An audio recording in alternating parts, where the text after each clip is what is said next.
vuestros perfiles absurdos de análisis de criptomonedas que os dicen que van a hacer un por mil el mes que viene o todas esas chorradas y queréis empezar a entender el potencial real de la blockchain de manera profesional, os aseguro que Alejandro es vuestro hombre. No solo sabe muchísimo sobre lo que habla, sino que además lo comunica de una manera muy comprensible para la masa, para todos los públicos. Y eso no tiene precio. Si hubiese conocido a Alejandro hace unos años, cuando empecé a interesarme por el mundo de las criptos y de la blockchain, y no me hubiese topado con esos perfiles de gurús falsos que por desgracia pululan por internet, estoy casi convencido de que mi trading se hubiese orientado mucho más hacia ese sector de las criptos. Así que no os lo penséis y seguid a Alejandro. El tercero de los canales que os quiero recomendar es Joaquín Vega. Muy buenos días, muy buenas tardes. Hola, soy Joaquín Vega, martes 20 de diciembre. Canal que os podría definir como de trading sensato. Joaquín es un trader profesional que opera de una manera que a mí personalmente me encanta, poniendo siempre en relevancia la premisa del keep it simple, de hacer un trading pragmático sin parafernalias ni tonterías. En su canal encontraréis puro trading, crudo, de cómo analizar los mercados para encontrar zonas de actuación y veréis cómo ejecuta su propia operativa. Personalmente a mí lo que más me gusta de su forma de comunicar es su manera de transmitir conocimiento, de transmitir un mensaje sin chorradas, sin tanta parafernalia que hoy en día, por desgracia, mueven las redes. Te habla claro, te dice el mensaje que quiere decirte y te lo dice con su propio lenguaje. Aprenderéis tips gratuitos en su canal de YouTube de gestión monetaria por los que en cualquier otro lado os cobrarían miles de euros. Además, para todos aquellos que estáis obsesionados con el Smart Money que está tan de moda, os aseguro que en este canal vais a ver lo que significa, desde mi punto de vista, una operativa real de Smart Money, aplicando conceptos de fractalidad, de zonas de interés y de todo aquello que se necesita para llevar el trading a una alta calidad. No os lo penséis, traders, seguid a Joaquín Vega. El cuarto de los canales es Streaming Trading. Opero 9 horas al día en directo delante de gente. No hay nadie que lo haga. Canal de Day Trading en acciones americanas, llevado a cabo por Xavi Ruiz, es uno de los pocos exponentes más claros y reales que existen en lo que se refiere al Day Trading. Se trata de un trader que opera manualmente a diario durante 8 horas en small caps y a su vez muestra en sus redes sociales cómo es realmente la vida de un Day Trader profesional. En su canal podréis ver operativas reales de acciones americanas, el repaso de sus resultados, charlas sobre mentalidad, gestión monetaria y mucho más. Hay muy pocos Day Traders ganadores, muy pocos.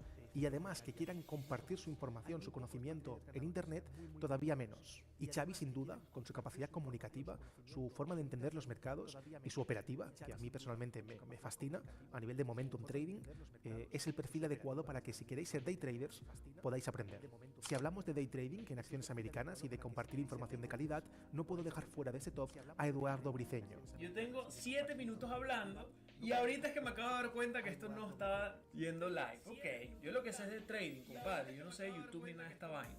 Conocido como Edu Trades, es un canal de day trading especializado en small caps, en donde Edu muestra su operativa de manera transparente, además de disponer de un track record de los últimos años en Kinfo. Su mentalidad ganadora está muy asentada en la cultura norteamericana y es por eso que para mí es uno de los lugares en los que me hubiese gustado estar si volviese 10 años atrás y así aumentar mis probabilidades de ser un day trader profesional. En sus redes vais a encontrar información que va a romper muchos de vuestros estigmas sobre el day trading y de lo que se puede lograr haciendo un buen trading. Si queréis motivaros para trabajar duro en vuestros objetivos como traders, sin duda alguna el canal de Edu Trades, es el lugar en el que tenéis que estar. Dentro del mundo del trading no solo es necesario disponer de información de calidad técnica, sino que además también es necesario, por desgracia, a día de hoy, disponer de conocimientos profundos sobre cómo funciona la industria del trading y de sus alrededores, de cuáles son sus claros y sus oscuros. Capello Trading, dirigido por Álvaro Capello, demostrado y estamos explicando en este canal, en los vídeos que vamos realizando de los Miami Boys. Es un canal dedicado a la información, divulgación y prevención en el mundo del trading. En su canal vais a encontrar mensajes muy importantes y potentes sobre cómo muchos gurús del trading usan las redes sociales para hacerse pasar por traders reales y así engañaros. Y, por supuesto, con el objetivo de sacaros todo vuestro dinero. Si estáis empezando en el trading y queréis protegeros de los canallas que hay en esta industria, no podéis no estar suscritos al canal de Capello. Su labor de concienciación para la comunidad de traders, sin lugar a duda, debería ser una referencia dentro del sector en habla hispana. Así que traders, suscribíos y recomendad sí o sí a cualquier persona que se inicie en el trading que conozcáis el canal de Capello. Saltando de categoría, nos encontramos con Greg Plaxintar. Hola a todos, buenos días. Un vídeo corto, sigo de viaje, estoy por Suiza, un país impresionante. y impresionantemente caro. Trader profesional de opciones financieras que ha gestionado varios fondos y del que podéis comprobar sus resultados en los mismos. Las opciones financieras son un producto financiero que por desgracia tiene muy poca relevancia a día de hoy en habla hispana y que desde mi punto de vista debería ser puesto en el lugar que se merece. Greg es para mí el mejor exponente de ellas y en sus redes comparte su operativa, sus reflexiones y sus consejos sobre cómo operar spread de futuros, opciones y mucho más. Encontraréis información sobre cómo se mueven los mercados por dentro, información que no podréis ver en ningún otro lugar, os lo aseguro, y que os ayudará a entender cómo operan realmente los profesionales. Son conocimientos que por desgracia resultan poco atractivos para la masa, pero que son necesarios y muy útiles para cualquier persona que quiera profesionalizarse en el mundo del trading. Si estáis interesados en ver el potencial y conocer el potencial que tienen las opciones financieras y hacerlo de la mano de un profesional de verdad de las mismas, os recomiendo sin lugar a dudas que vayáis al canal de Spread Greg. Así que traders, este ha sido mi top de los canales que yo recomendaría a día de hoy al Víctor del pasado y que os digo y os expongo de manera abierta porque aunque hay muchos otros canales que están creciendo, que ya llevan tiempo y que dan información de muchísima calidad y que conoceréis sin lugar a duda, para mí la clave es saber dónde empezar. Si empezáis por estos canales, estoy convencido que veréis sus interacciones, veréis con quién hablan, con quién se relacionan y a partir de ahí crearéis vosotros mismos vuestro propio engranaje, vuestro propio árbol de relaciones del cual aprender. Es ahí donde realmente se aprende trading de verdad, en generar comunidad, en tener un entorno de traders, de personas que hablan el mismo idioma, utilizan las mismas palabras, la misma jerga, que os ayude a crecer en vuestro camino. Si empezáis consumiendo el contenido de alguno de estos canales de traders de verdad, luego podréis saltar a aquellos que ellos recomienden, después a los que estos mismos recomienden, y así poco a poco ir generando vuestra propia red de conocimiento, ¿no? Aquella que poco a poco ir generando vuestra propia red de conocimiento, ¿no? Aquella que poco a poco ir generando vuestra propia red de conocimiento, ¿no? Aquella que Buenas tardes, buenas noches, donde quiera que estén. Primero que nada, coméntenme por el grupo, por el chat, perdón, si están escuchando bien y si se ve bien y todo eso, porfa. Antes de comenzar.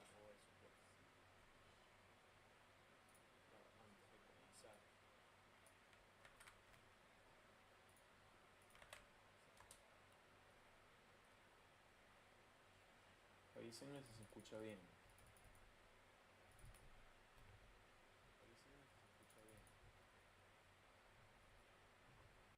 Estoy haciendo. Entonces es importante eso. Siempre cuando ustedes escuchen hablar a alguien algo, véanles el track record. Es importantísimo que vean el track record. Sin el track record ustedes no pueden saber si la persona que les está hablando realmente vale la pena escucharlo, ¿no? Entonces es muy importante que ustedes entiendan de dónde vengo yo y quién soy y todo eso.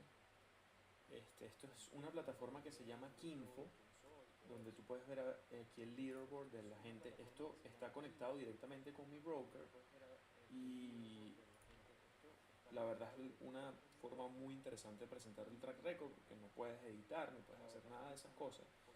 Y fíjate que yo estoy aquí de 13º en all time, 1.6 millones. Y aquí ves el profit, la curva de equity, lo que va en el año, los últimos 3 meses. Fíjate que tengo un drawdown en octubre. Ha estado bien mal octubre, pero bueno, en 3 meses casi ni se ve, en un año ni hablar, ¿no? Aquí puedes ver todos los trades que hago y yo creo que es una manera bien interesante de ver también otros traders para que entiendas lo que se puede lograr, ¿no? Este salvaje, fíjate, lleva ya en un año, lleva 4.8 millones de dólares. O sea, eso es lo que se puede hacer. Kyle lleva 812 mil. Eso es lo que se puede lograr con esto y yo creo que es una herramienta muy poderosa para eso. Siempre cuando tú vayas a escuchar hablar a alguien, vele el track record. Vamos a lo que vinimos. ¿Qué hicimos hoy? Fíjate que hoy esta es la plataforma DAS. Esta plataforma que está aquí se llama DAS. Es la que yo uso para hacer trading. Y mi broker es Centerpoint. Hoy yo uso 2 brokers. En el otro broker estoy 1200, este 600, o sea, estoy abajo como, estoy arriba como $500 más o menos, contando lo que hice. ¿Y qué fue lo que hice hoy? Fíjate. Perdí en Benzi Long, ahorita les voy a decir cómo.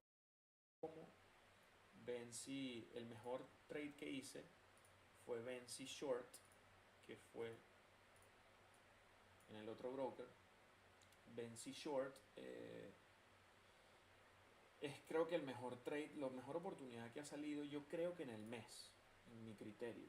Bueno, Tiger también fue buena, pero yo no la tomé. Y yo creo que Benzi fue una de las mejores. Cómo la atacamos. Fíjate que esto es un micro float con noticias, con overhead resistance, porque tienes mucha resistencia al lado. Este es el gráfico diario. Fíjate que tienes muchísima resistencia al lado, hasta los 8. Y creo que hoy era probablemente uno de los mejores setups que yo he visto en los últimos, quizás, no sé, 2 semanas, una semana, 2 semanas. Todo eso, todos los planes y todas esas cosas, nosotros lo hacemos por aquí. Y fíjate que Benzi, esto fue que a las 8 de la mañana. Benzi es el microfloat que anda corriendo hoy con catalizador, en mi criterio es cualquier cosa. Recordemos el offering que le tiraron a esto de $5 millones. Es la que más me gusta. Normalmente no me gusta shortear microfloats, pero el setup de este para el gap and crap está hermoso, abriendo cercano a los 6, alguna extensión hacia los 7 y luego destrucción al muy estilo del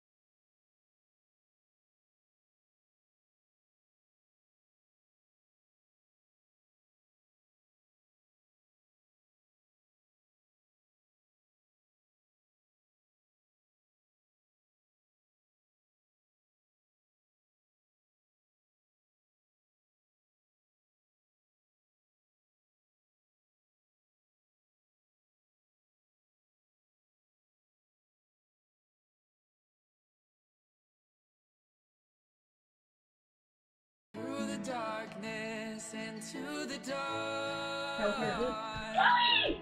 You can't have my When girl. I You were looked back, you in my were room. gone. Come here, my girl. Come here, my girl. Heard your Come on, voice leading me Come on through the darkness to the dawn.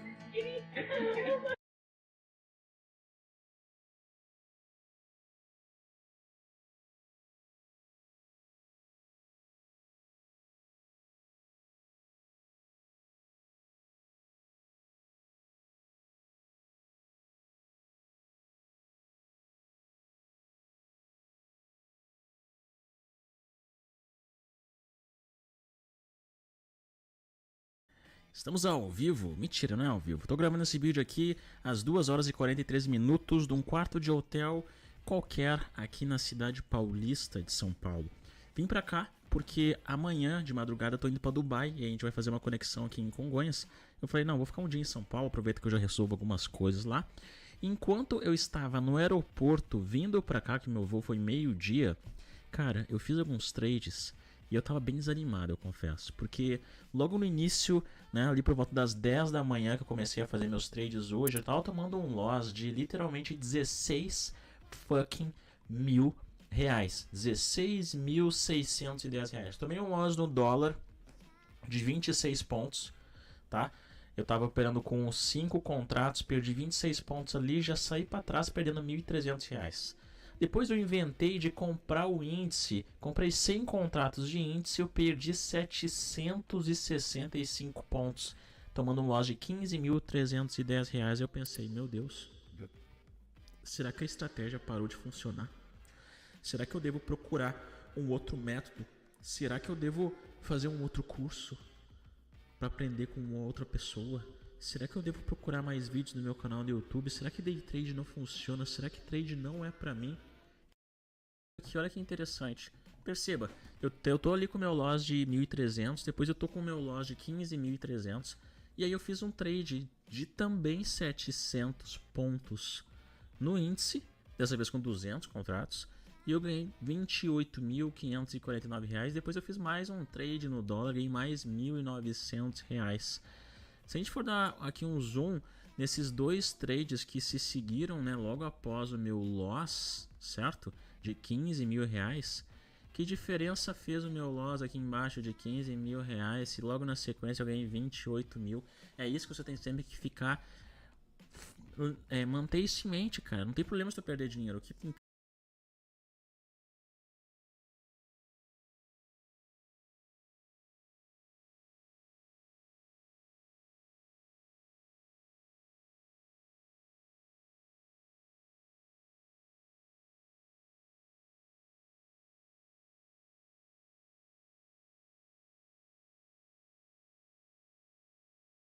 Today we're going to be adding a ton of clownfish to the giant saltwater pond, and this thing looks amazing. I cannot wait to see some more color go into the pond. Let's do it. Now look how good this pond looks right now. I know we said we're going to fill it up all the way, but we're waiting because we're getting our covers, our custom covers to go on this pond, so we're going to just wait. We're going to throw them on there, fill it up, and then we'll never see evaporation. So it'll be perfect. But it'd be nice when we get it all the way up here so you can't even see the water line. That's what you guys are asking for. You're gonna have to stay tuned for that. We're just waiting for our cover, but it's gonna be all the way up there. It's gonna look so good. It's never gonna go down. It's gonna be awesome. So the fish, in regards to the fish, I mean, you can't get much happier of fish. You're talking about getting bought from a store, living in a 1x1, to go into a literal it's an ocean mansion.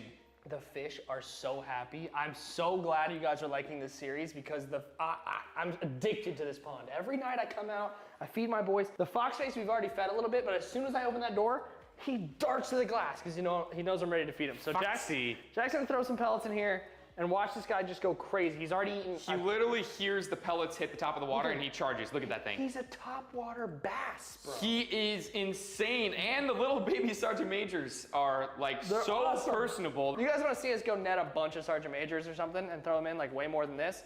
Let us know in the comments below, or let us know by dropping a like on the video and we will make it happen. But the fish are so happy. The only fish that are like kind of skittish, low key, are the firefish. Like I thought he was gonna be the most skittish, the fox face. I was for sure like this fox face is gonna be so scared all the time. He was hiding in this little cave over there. The fish that are the most skittish are these guys right here, the damsels, blue damsels.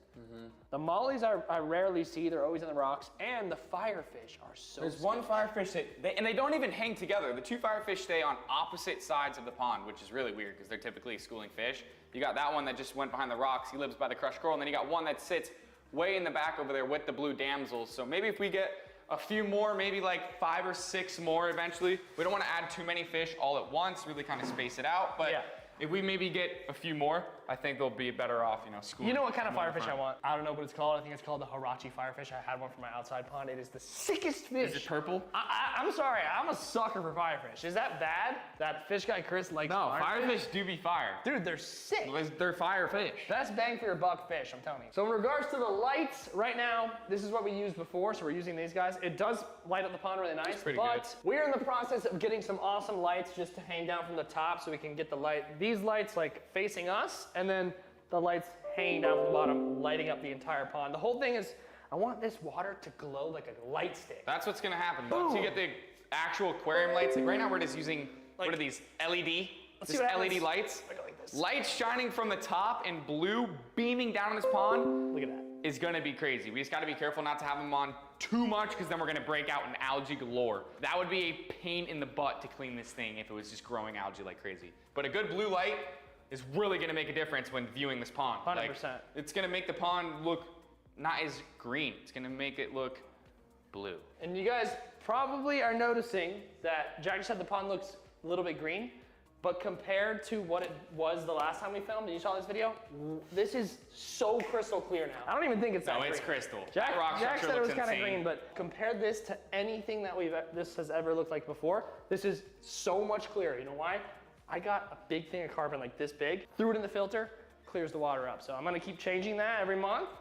This water should be crystal clear. Now we've got 3 different buckets of banger fish. buckets. We're gonna save this one for last because this one's gonna be sick to put them in at once. It's gonna be so freaking cool. It's gonna be awesome. It's gonna be awesome. But we did get different types of fish here, so I cannot wait to add some more. This is just, we want to say thank you for all the love and support that you guys have been showing us on the pond videos. That's for one. You guys have been loving it. You've been crushing the likes. Appreciate that a lot. We notice that. We see it all the time. We read all your comments. You guys have been loving this series, and I cannot wait to just load this thing with fish. It's gonna be crazy. Today we're gonna be adding a new color. The jack-o'-lantern. He's a jack-o'-lantern, literally. All orange pattern. Crazy rare one. So this one's gonna be the only one that's all orange. Then we should get one that's all black, He'll one stand that's out all like white. a sore thumb. And they'll stand out in the school and just be really cool. So that's kind of what we're going with. This one right here down below in the comments, and then we're gonna name the next bucket as well, because the next bucket, there's too many of them. You can't name them all. I mean, you guys may notice these as well. These are from my tank. And Yeah, I said, you know what? They're gonna be so happy in here with all their boys. Get them out of my smaller tank, even though it's 125, and put them in the giant pond. All right, buddy. Come on in. Here we go. This guy, the very first clownfish ever added into the pond. Look at that little guy right there. That is all sick. Orange. New color unlocked. New color, about to be unlocked. 3, 2, 1. Let's go! There he goes! Let's go! He doesn't know what to do, bro. He's dope! He's like, holy cow, I'm in an ocean right now. I'm in an ocean. You don't know what to do! Let's go. Get away! I love this shit, guys. I'm sorry. This is way better than the predator pond. The best thing about clownfish is I guarantee we throw food in here, like, he'll eat right now. So we're gonna wait till all of his boys get in there, but this fish is sick. This is the jack-o'-lantern. We're calling him jack-o'-lantern. He's a beast. It's great to see, man. It's great to be able to add fish and not have them get absolutely blown up by pots and pans, okay? Don't worry, for all you guys who love predators, we're gonna be having some more ponds here for some predators. We're gonna have sharks, stingrays inside of here, but that's the very first one. It's an oddball. New outdoors collection that Jack is rocking, I'm rocking. This is just a couple of the stuff that just dropped. The new Fish Guy out.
a number of countries that do in the world. But I will say that the U.S. is one of, I think, only 2 nation states that if you move abroad and you live somewhere else and you have a job somewhere else, they will still tax you on your international income as well.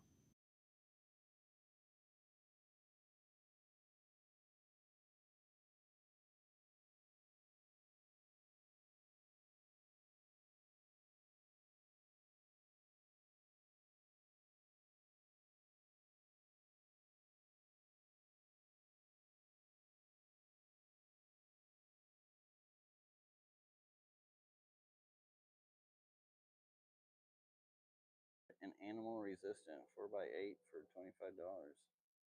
That's not a bad price. What's up, my dude? Glad to see you in here. How are you? Good. That's good. What's you doing? Nothing. Okay, thought you'd come say hi. Yeah. Sweet. Well, if you guys didn't know, this is Wesley. He's my son. He's my main man. He's what I do a lot of this for. You know, he doesn't get into it much. But you do got tanks, don't you? Yep. What do you got? Goldfish and axolotls. Nice. That's basically it. Basically it? You know, that's still quite a bit. Yeah.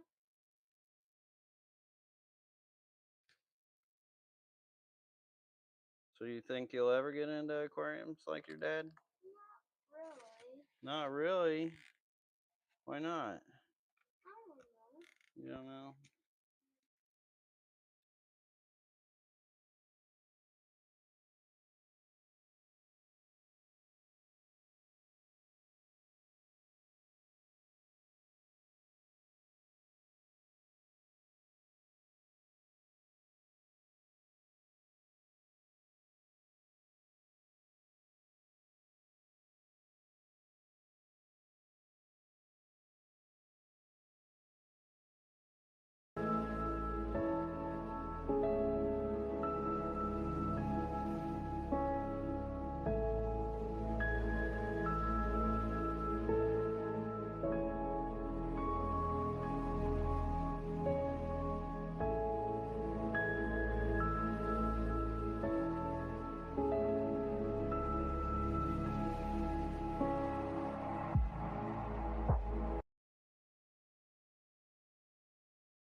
Relationship. They talk frequently. You know, I don't have any new calls to read out since the last one, but you know, as one could imagine, I'm sure there will be one again in the near future, and again, we'll read that out. As we have been from the beginning, those conversations are very focused on the situation in the Middle East, the tensions in the Middle East, the defense of Israel, but also looking at ways to ensure that what we're seeing there does not escalate into a wider regional conflict, and to work toward a diplomatic resolution of the tensions. So I can tell you from a U.S. perspective, that doesn't change. We continue to seek the conditions to enable a ceasefire in Gaza and a reduction of the tensions along the Israel-Lebanon border so that folks can return back to their homes. Can I ask you, are they sharing at all their intentions for a potential retaliatory strike on Iran, even in the broadest of detail? Yeah, I mean, as we've highlighted, we're certainly talking with Israel about their next steps as it relates to any type of response from Iran's 1 October attack. But I'm not going to speak for Israel in terms of what they may or may not do. I'd refer you to them. Are they going to give you a heads up of some kind of imminent action? Did they make any commitment on that? Yeah. Again, I'd refer you to Israel to talk about what they may or may not do. Tony, we're going to continue to keep the lines of communication open for all the reasons that I highlighted. Joseph. Thanks. Just staying on Israel, and then I have a second on the Houthis. So today we saw, or the UN peacekeeping force in Lebanon said that the Israeli army military deliberately targeted their bases, their watchtowers on multiple occasions in the past 24 hours. There was also videos that the Israelis destroyed a Lebanese army watchtower in the south. In the past couple of days, we've seen Israeli military plant an Israeli flag inside of Lebanese territory, on territory that's not disputed between the two. Homes of U.S. officials, current officials, of relatives, excuse me, of the U.S. People serving in the U.S. government have been destroyed. Indisputable evidence that there's no Hezbollah weapons there. So how do you square that circle in terms of the support for what you guys have said is Israel's limited ground operations? Or do you condemn any of these that I just mentioned, or do you believe that these align with U.S. interests? Yeah, thanks, Joseph. So lot to break down there. So first of all, as it relates to the reports that you highlight in terms of UNFIL or LAF, certainly those reports are concerning. I don't have any information to independently corroborate those reports. I'd refer you to the IDF to talk about their operations in that regard. Certainly, we do not want to see non-combatants targeted as operations are being conducted. All indications that we have right now is that Israel continues to conduct limited ground operations across the border to remove Hezbollah attack infrastructure. And again, we've highlighted that we fully support Israel's right to defend itself, and we understand the threat that Hezbollah has posed for the last year. Ultimately, at the end of the day, though, again, I'd go back to our belief that for long-term security and stability, the best way to do that is through diplomatic means. So we'll continue to work toward that end. Just a second. I don't know if you saw the report from Brown University a couple days ago on how much military aid has been sent to Israel and then how much the U.S. campaign against the Houthis has cost. They said it has cost $4.86 billion so far, and that the U.S. military could require an extra $2 billion in the coming months. Can you confirm or take the question or let us know if you have any numbers of how much this specific campaign has cost so far? Yeah, I haven't seen the report, so I'm just not in a position to comment on it. Oren?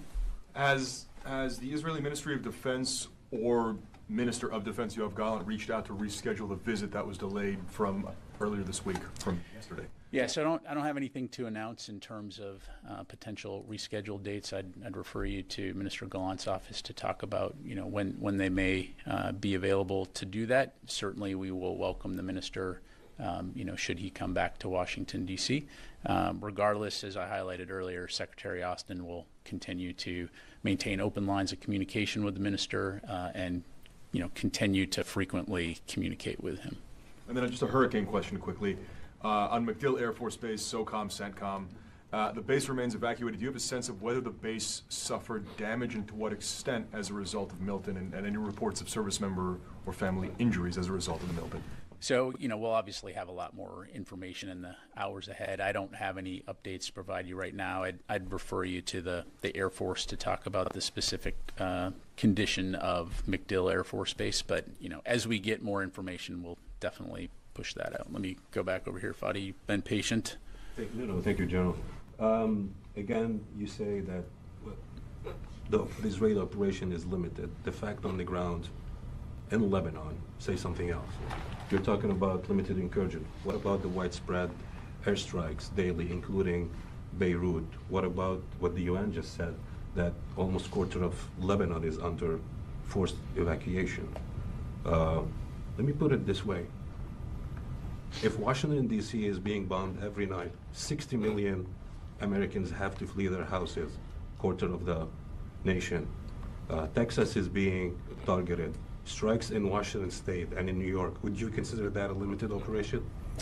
Yeah, what I said, Fadi, was in terms of their ground operations, what we continue to see is a limited in scope in terms of ground operations. As far as their broad efforts against Lebanese Hezbollah, again, we continue to have conversations with our Israeli partners in terms of the size and scope of what they're doing, recognizing, again, as we've highlighted, the importance of not only enabling the defense of Israel, but also thinking through what's next in terms of regional security and stability, taking civilian safety into account in terms of planning and operations. and so we'll continue to have those conversations with them. Again, ultimately, what we want to see is prevent further escalation broadly across the region, prevent a wider regional conflict, and get back to the conditions for a ceasefire and a resolution of these tensions through diplomatic means. Thank you. In terms of the Secretary's recommendations to the President, when it comes to the U.S. interest in the region and protection of U.S. forces, obviously there are, as you said, discussions with the Israelis about their next steps to strike Iran. What did the Secretary recommend in terms of what the Israelis should and should not do, not to harm, so in order not to harm U.S. interest and forces in the region? Yeah, well, I appreciate the question. However, I'm not going to talk about the Secretary's recommendations to the President. That's privileged and confidential information. Again, what we're focused on in the Middle East are several things. Again, protecting U.S. forces and Americans who are in the region, supporting the defense of Israel, and also working with the interagency and with our partners in the region to create the conditions ultimately to return to ceasefire negotiations and resolve these tensions through diplomatic means. So again, we'll continue to stay focused on that. Charlie? Hi, Pat. Yes, it's a routine question, but one we have to routinely ask. The force posture in that region, we know the Harry S. Truman is on the way.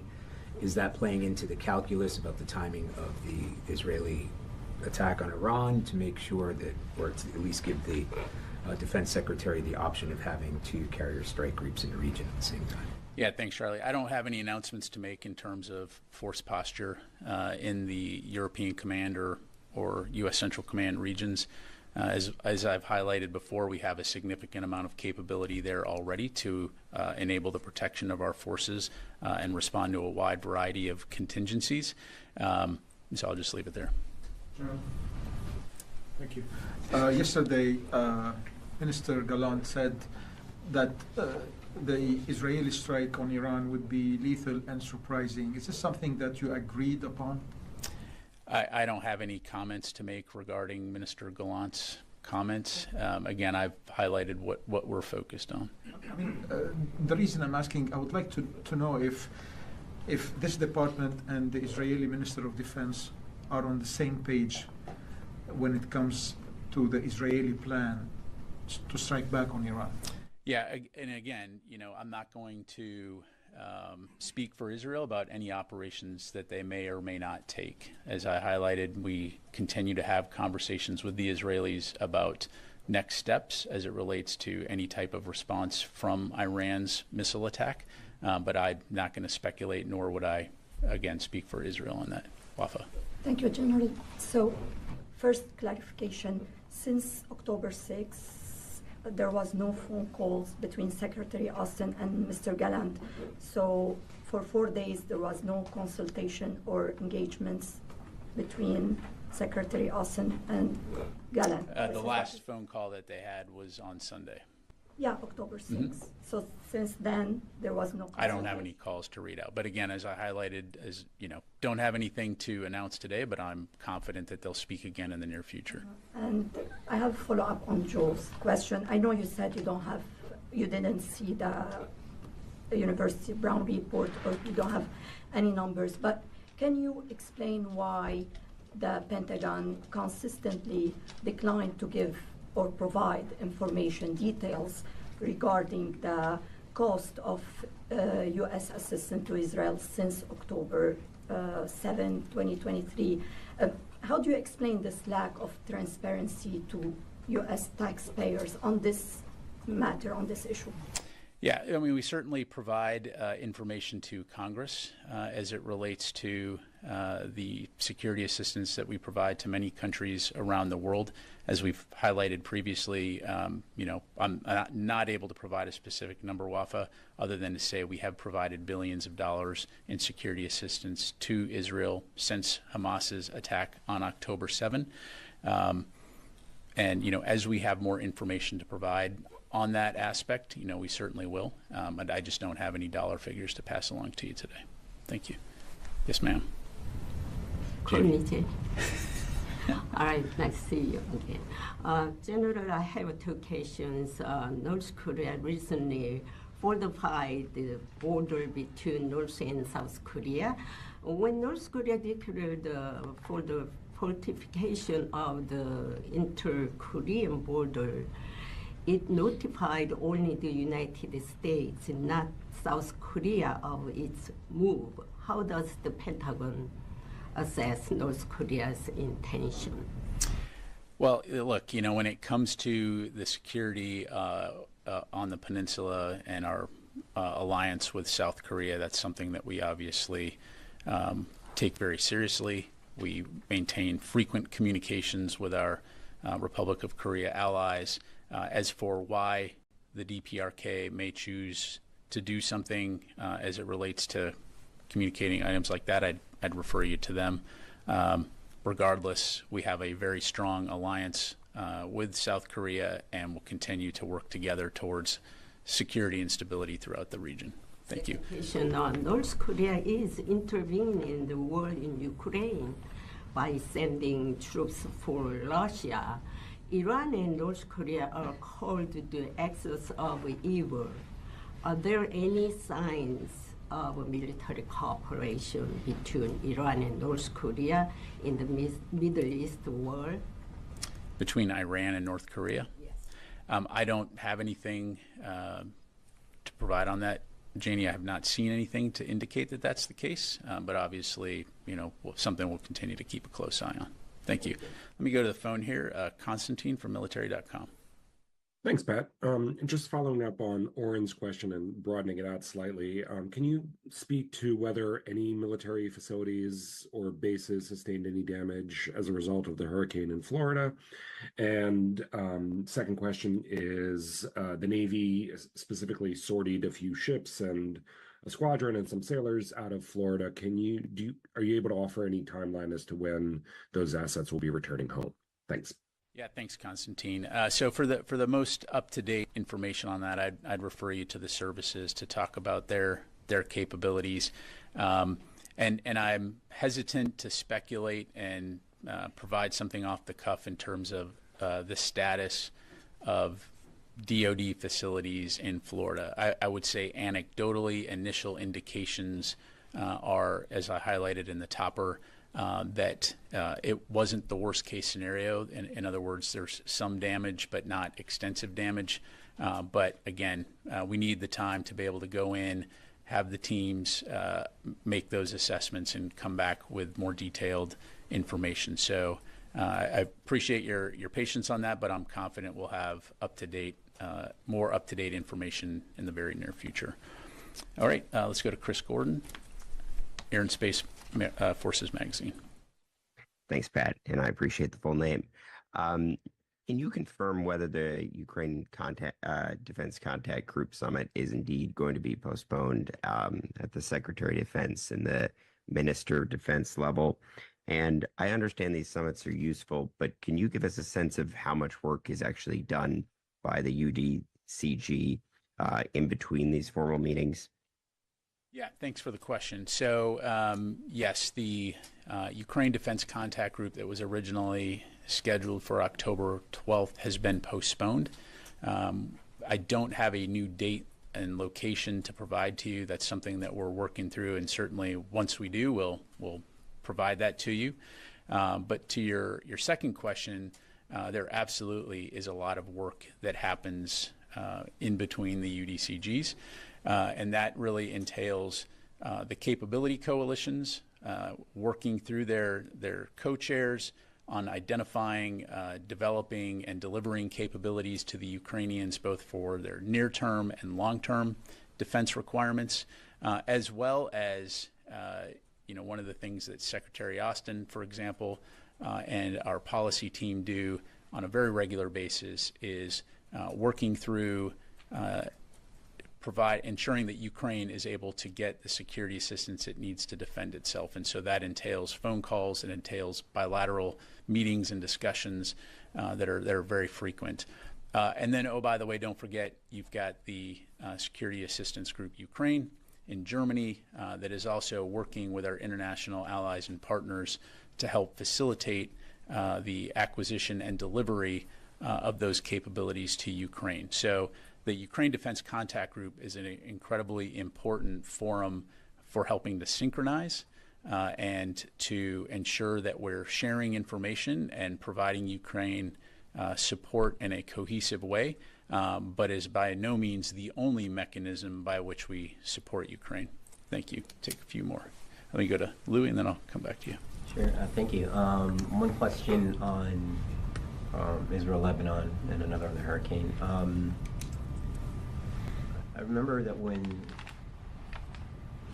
you were looking for clarity for quite some time from Israel about their intentions and their plans when the incursion went in to Lebanon. Is that still the case when you're talking about discussions? In other words, do you still need to get a clearer picture other than this talking point of a limited ground incursion?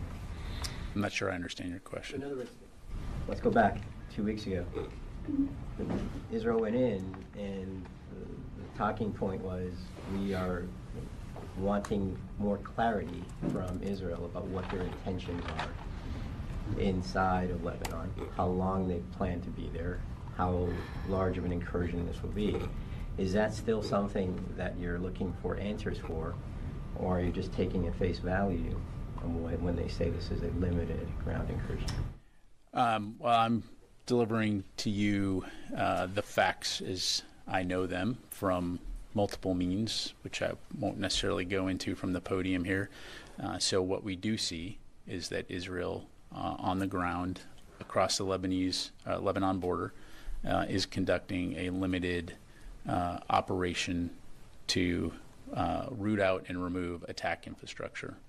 You know, big picture to kind of get to your question here is both from a micro and a macro standpoint. From a U.S. standpoint, we obviously have, the United States has interests in the region, and one of our interests right now is on preventing a wider regional conflict from happening, and that entails engagement not only with Israel, but with partners throughout the region and allies and partners throughout the world. We also have a national security interest in our security relationship with Israel. And so, as you know, we have a long-standing security cooperation relationship. We have an ironclad commitment to support the defense of Israel. And so that entails having frequent conversations in terms of what they're doing to defend themselves, the role that the United States plays in that, but also as it relates to the thing I talked about earlier, which is preventing a wider regional conflict. And so working all those aspects, again, in support of security and stability throughout the broader region, but also the national security interests of the United States and our allies and partners. So you're still looking for clarity about their long-range plans for Lebanon? What I'm saying is that we are continuing to have conversations with them for all the reasons I highlighted. How best to support the defense of Israel, protect U.S. forces that are in the region, while at the same time working to understand how they're going to do things so that, A, we can best support them from a defense standpoint, but also help to set the conditions for eventually getting back to a ceasefire and resolving these issues through diplomatic means. So, and, hurricane question goes back to Liz's initial questions at the top of the briefing. Can you tell us when Secretary Austin approved the use of active duty forces for North Carolina? I'll have to take the question, Lou. I don't have the date right in front of me. Again, as I highlighted to Liz, when the DOD was asked by the president to provide active duty forces, we obviously moved out very quickly, but I'll take your question. Thanks. All right, thanks very much, everybody. Can you also take the question not just about when it was approved, because I think that might be in the statement. I could be wrong about that, Louis. But can you also take the question of when FEMA requested it, so we know, there's some discrepancy about whether it was the September 30th or October 1st that the request actually came in? Sure. Thank you. Take that question. All right. Thanks very much, everybody. The updates on these response efforts and convened meetings yesterday and again today with Deputy Secretary Kathleen Hicks, Vice Chairman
Colleagues, let's remember how we got here.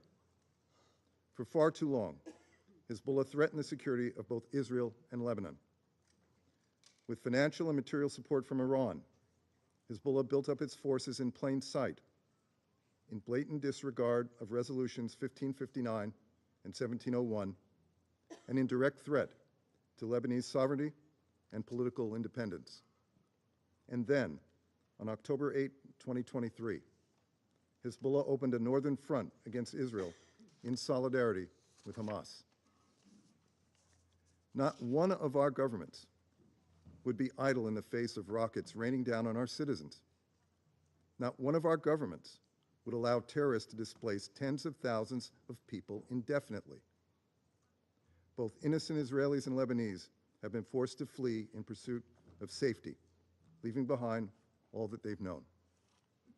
Again, we believe diplomacy is the only way to see those people return to their homes. And for the diplomatic resolution to be durable, the parties must fully implement Resolution 1701. That requires Hezbollah to withdraw from the border area and the Lebanese armed forces in UNIFIL to be deployed to the south. And it requires enforcing the arms embargo and taking steps to help ensure that Iran does not resupply what remains of its terrorist proxy. It also requires that Lebanon's political leaders set aside their differences and assemble a government that responds to the needs of the Lebanese people, including their desire for independence from foreign interference. In other words, the solution to this crisis is not a weaker Lebanon. It's a strong and truly sovereign Lebanon, protected by a legitimate security force, embodied in the Lebanese armed forces. And so, the international community must focus its efforts accordingly, helping strengthen Lebanese state institutions so that they can exercise effective control over Lebanon's territory. Key to that is condemning Iran for undermining Lebanon's sovereignty. And key to that is condemning Hezbollah for attacking Israel and once again putting its narrow interests ahead of the interests of the people of Lebanon, who did not start this war, but will bear the brunt of any extended conflict. Colleagues, as discussed last week, we must be prepared to impose severe costs on Iran for flouting this Council's resolutions and for supporting Hezbollah, which threatens peace and security. For our part, the United States will continue to work with our partners in the region and around the world to advance a diplomatic solution, one that provides real security to Israel and Lebanon and allows civilians on both sides of the blue line to color. Thank you, Madam President. In the 8 days since the Secretary General last briefed you on Lebanon and the Middle East, the situation in Lebanon has become even more alarming. The exchanges of fire between Hezbollah and the Israel Defense Forces, which commenced on 8 October last year when Hezbollah fired on Israeli targets in stated support for Gaza, have intensified dramatically. Hezbollah has stepped up its attacks on Israel, firing rockets, missiles, and drones further south, including towards Haifa and Tel Aviv.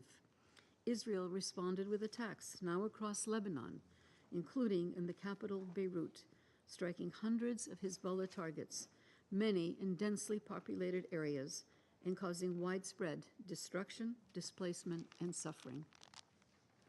Since the commencement of Israeli ground operations into Lebanon on 1 October, Hezbollah and the Israel Defense Forces have been engaged in intensified clashes in southern Lebanon. The ongoing exchanges of fire has created a humanitarian emergency. The number of dead and wounded has spiraled. Over 300 people have been killed in Lebanon in just the past week.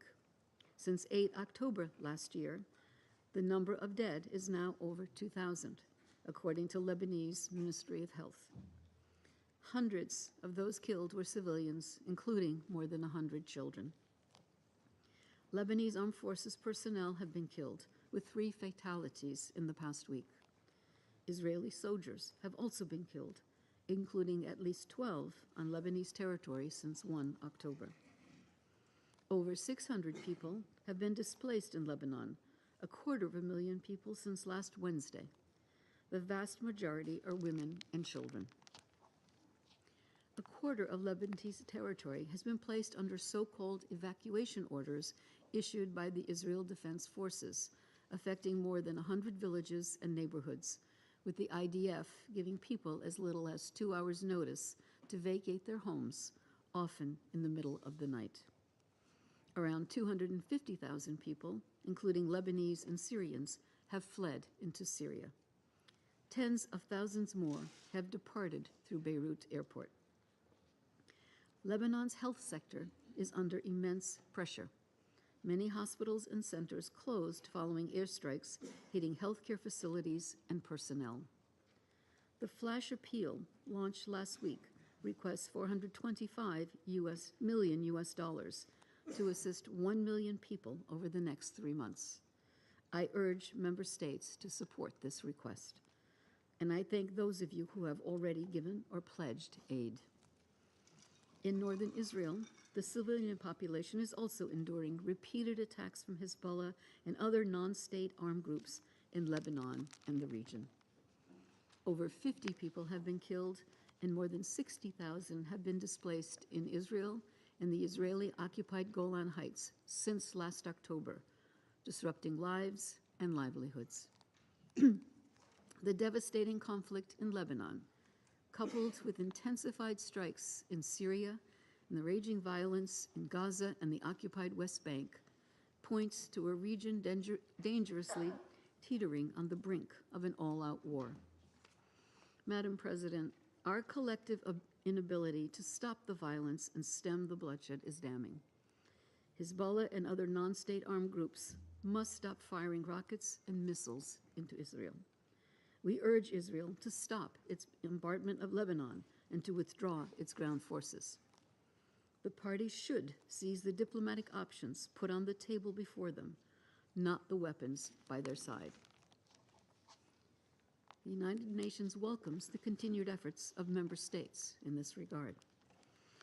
As the Secretary General has warned, there is still time, but it is quickly running out. We must give diplomacy a chance now. The Special Coordinator for Lebanon, Janine Hesed-Pleshart, is engaging with all actors to stress the need for immediate de-escalation and a diplomatic solution.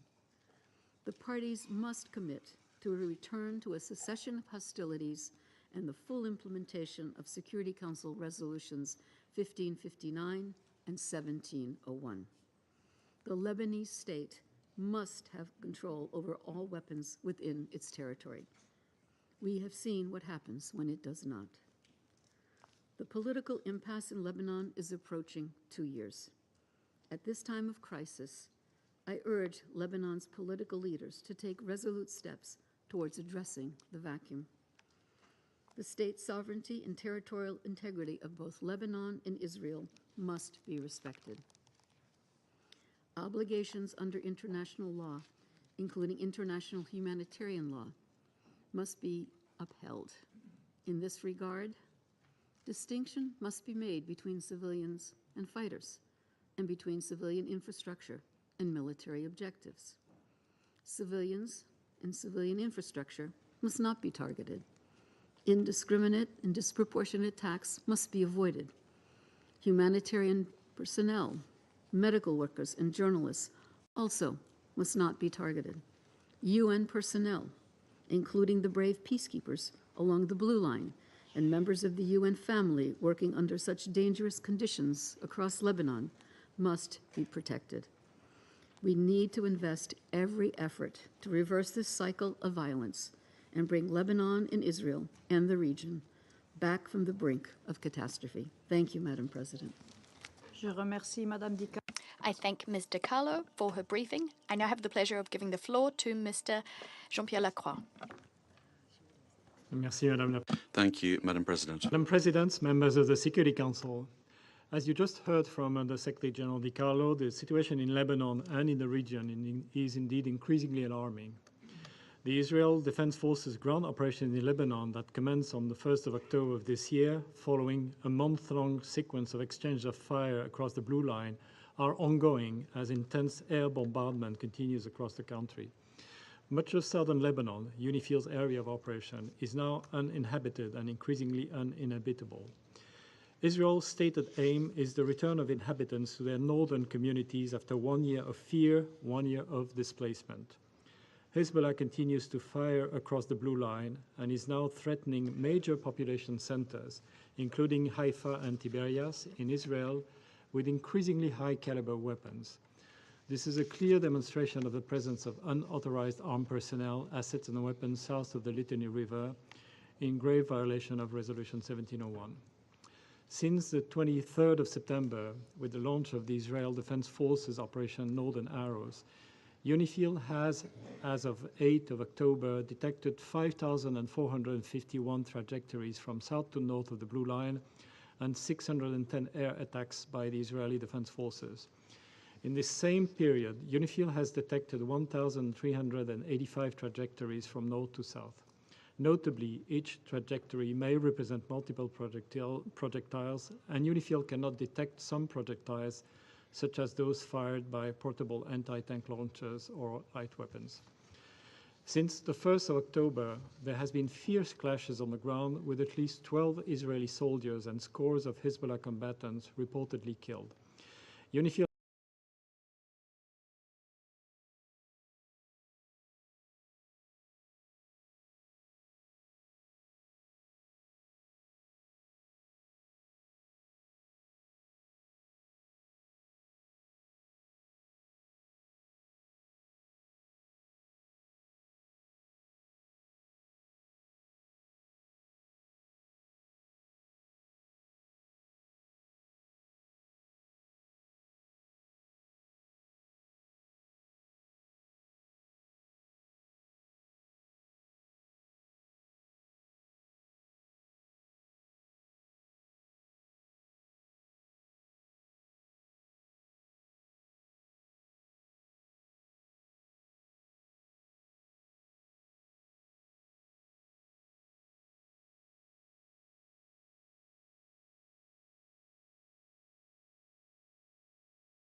Taking off? Oh.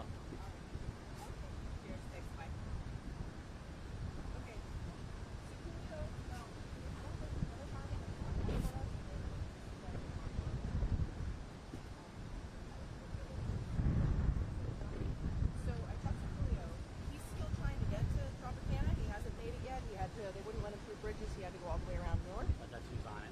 I thought, Yes, but he. Mike, somebody. Stewart? Yeah, he said Oh, something Carol. about it. Or no, Carlson, the freelancer. Anyway, so he was, but he was like, oh, if Haven wants to try to get here, that could be great. Well, I mean, not there now.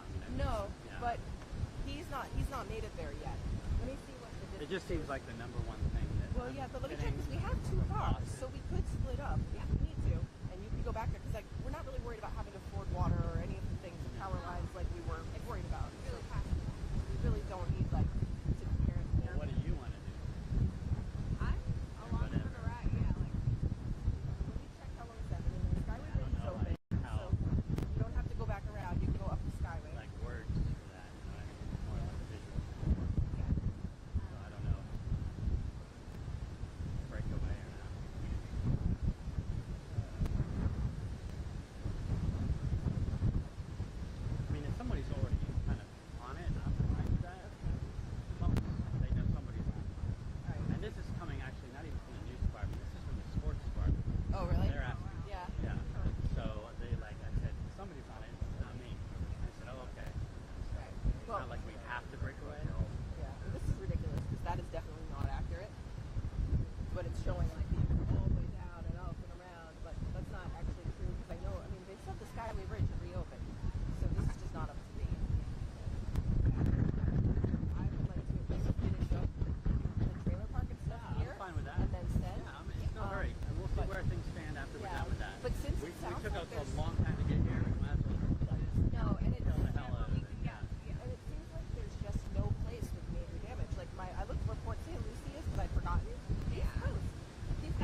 Now for our feature story of the day, VC billionaire venture capitalist Tim Draper says Bitcoin would have already hit 250,000 fast under this condition. So he believes one thing in particular is holding us back from that $250,000 target. So let's break this mofo down. And shout out to Tim Draper. He has the best eyebrows in all of Bitcoin. I mean, the only one with superior eyebrows to this guy was Pai Mei from Kill Bill. The guy with the big white beard. Gordon Liu plays the character. You know what I mean? But I digress. In the interview, a new one, venture capitalist investor stated Bitcoin will meet his 250,000 predictions when the regulatory impediments hindering the crypto industry are removed, meaning once we get rid of Gary Gensler. Ironic, eh? He further blamed the U.S. SEC for scuffing the nascent sector and limiting its growth, and that's precisely why Gary is in office. You know what I mean? SEC hindered the 250,000 price prediction, according to Draper. He noted the prediction that Bitcoin would trade at $250,000 per coin would have already materialized, if not for the SEC's iron-handed approach to the crypto sector. You can thank No Claire Gare for that one, yo. For context, the VC investor asserted in 2018 Bitcoin would trade for $250,000 in 4 years. This came after his earlier speculation that the asset would hit 10,000 by 2017, which materialized. In fact, by 2017, we hit almost 20,000. I remember I was there. I got involved in Bitcoin in 2017, back when Bitcoin was 1,500, and by December, Christmas, it was almost 20 G's. So he underestimated the target, and we actually, under promise over delivered. So kudos to Draper. However, 2 years after the deadline, the 250,000 prediction has yet to come to fruition. And Draper argues that this is because the SEC has hindered the sector's growth. The American billionaire stated the regulator uses outdated policies to scuffle the innovation, which is precisely what it is. He's calling a spade a spade. Notably, Draper's $250,000 price prediction coincides with other analysts' assertions. For instance, Standard Chartered Bank head of digital asset research Geoff Kendrick, and I ain't talking about Kendrick Lamar. They not like us. Stated Bitcoin will trade at 200,000 by next year, regardless of the November election outcome. So Standard Chartered Bank's head analyst Geoff, and FYI, the primary shareholder of Standard Chartered, the major bank, is, believe it or not, BlackRock. They believe that we'll hit 200,000 next year in 2025, regardless if Trump or Harris is in office. So if that's not bullish, I don't know what is. Meanwhile, Draper urged the SEC to discard the dark regulatory cloud, please, evident in the U.S., and embrace the digital innovation.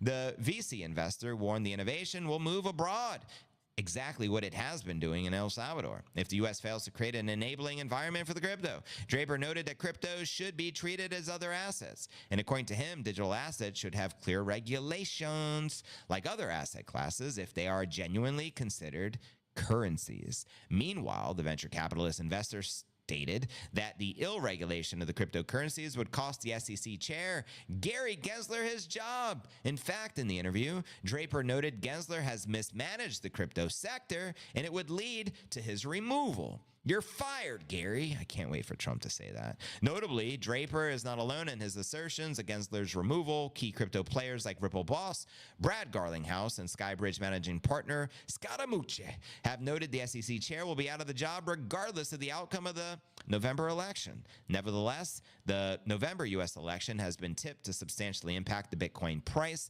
Notably, the crypto sector has become a major topic in the election, with both Republican and Democrat candidates teasing their embrace of the industry and providing clear regulations, or so forth. While a few analysts have speculated the Bitcoin will fall substantially if Vice President Harris wins and surge, if Trump wins, some industry leaders believe that the sector will thrive regardless of who becomes the next president, and I'm in that camp. I believe Bitcoin's going to do its thing. It's on its own trajectory, and the inevitable is going to happen. Bitcoin's going to hit 6 figures, reach new all-time highs, and blow your mind with or without Trump. But nonetheless, you let me know your thoughts. I'll read your comments out loud and welcome everyone just joining the live stream. Appreciate y'all. We have 62 hundo people on the live stream.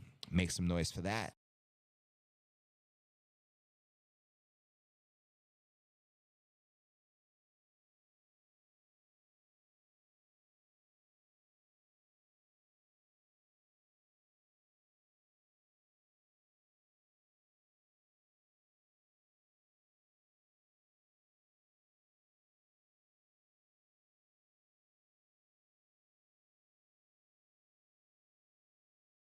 This tank is completely infested by blackbeard algae, and today we're hopefully going to kill it off using a safe and easy chemical treatment. If you guys haven't already, please make sure you go check out my video on what causes blackbeard algae, because it's one thing to kill it, and it's another thing to understand what's causing it to make sure it doesn't come back.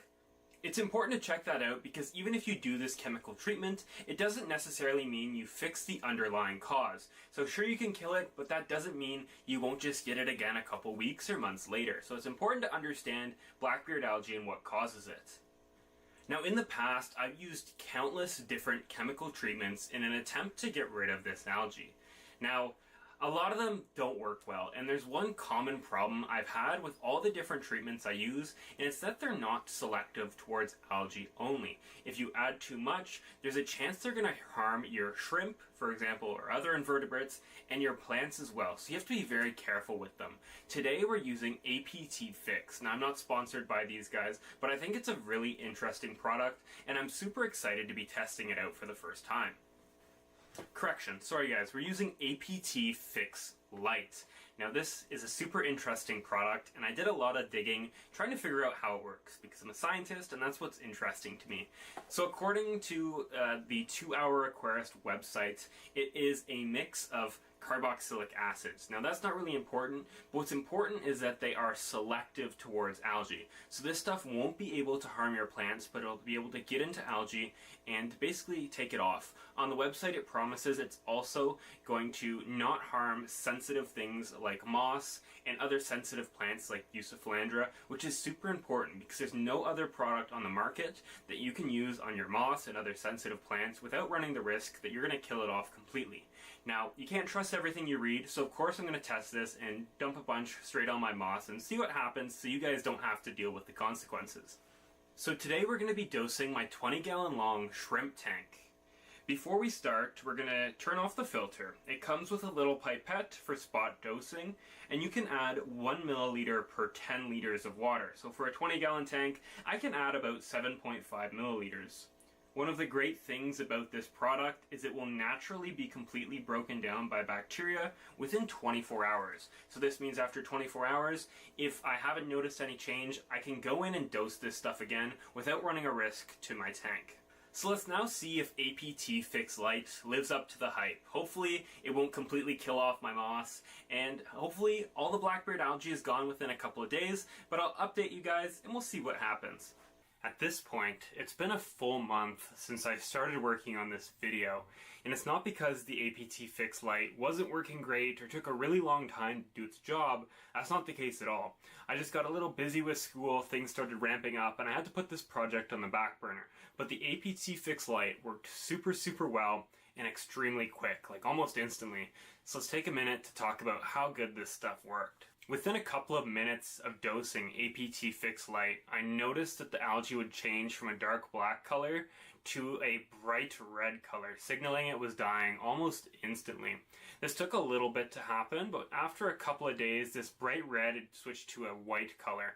This stuff had completely died off. Now, it didn't go away on its own. The shrimp didn't seem too interested in eating it. I don't think it's very tasty stuff, so I'd have to go in and manually remove it, but it came off super easy. I could take a hose and just scrape it off and suck it into a bucket and send it down the sink. An important question is, how much did I actually dose and how long did it take to kill this stuff off completely? And it's important that we emphasize on completely. Blackbeard algae is very resilient and it can evolve really quickly. And if you're too lenient with your doses and aren't adding enough, it's going to slowly build up a resistance to whatever chemical treatment you're using.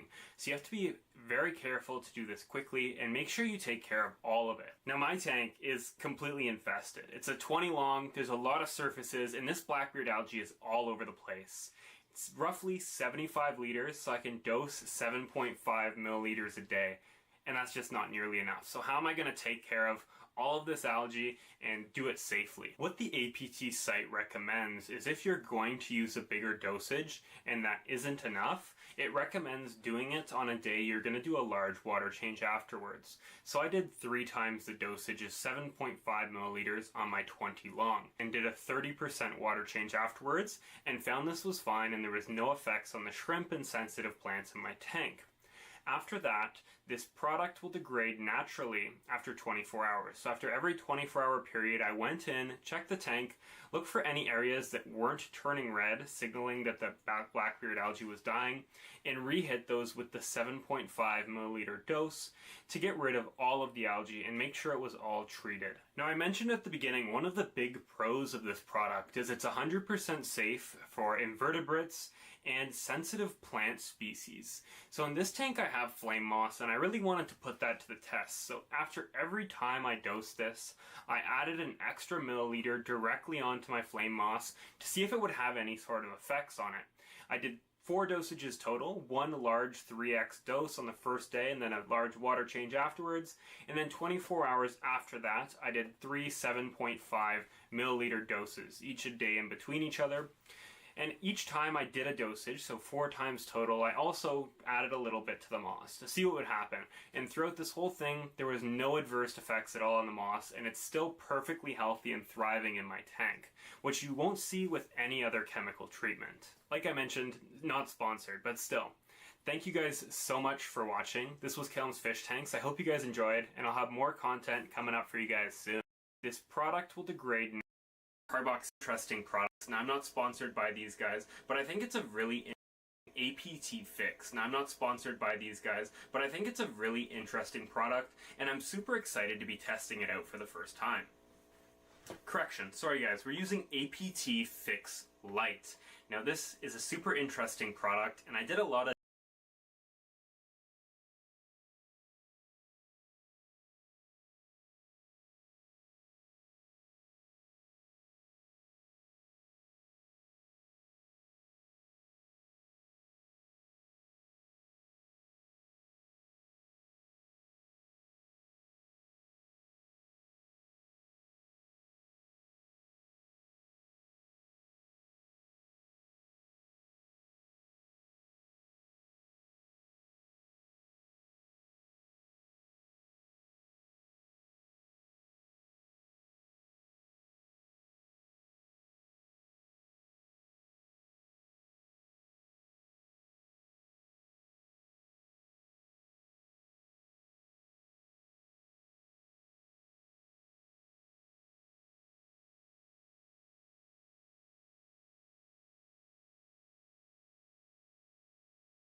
sounds like there's better damage that's going to take us. But this is good action, for sure.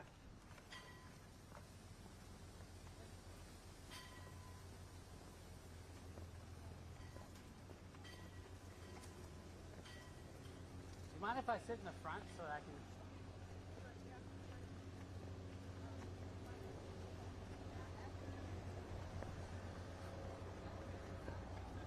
The live shot is working, by the way.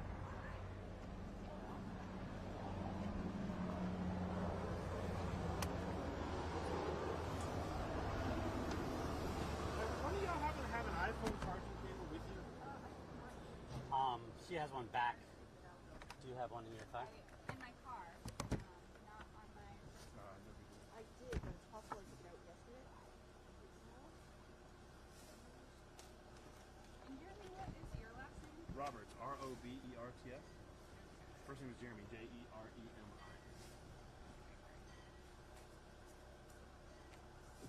And are you with Nassau County Fire Rescue? So, or just have a t-shirt? so yes, Okay. but my mission here, I'm the public information officer with the Florida Region 3 State Emergency Response Team. But in normal times, you're with... Correct. And the team is 13 individuals made up of law enforcement and fire rescue agencies from all around Northeast Florida.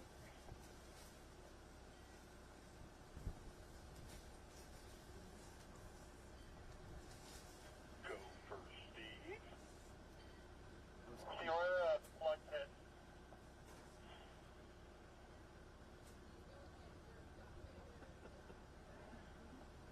Stand by.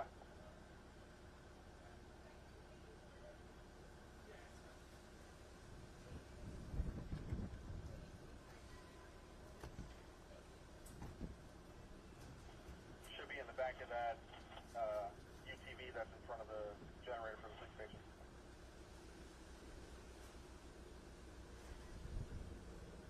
Oh, yeah.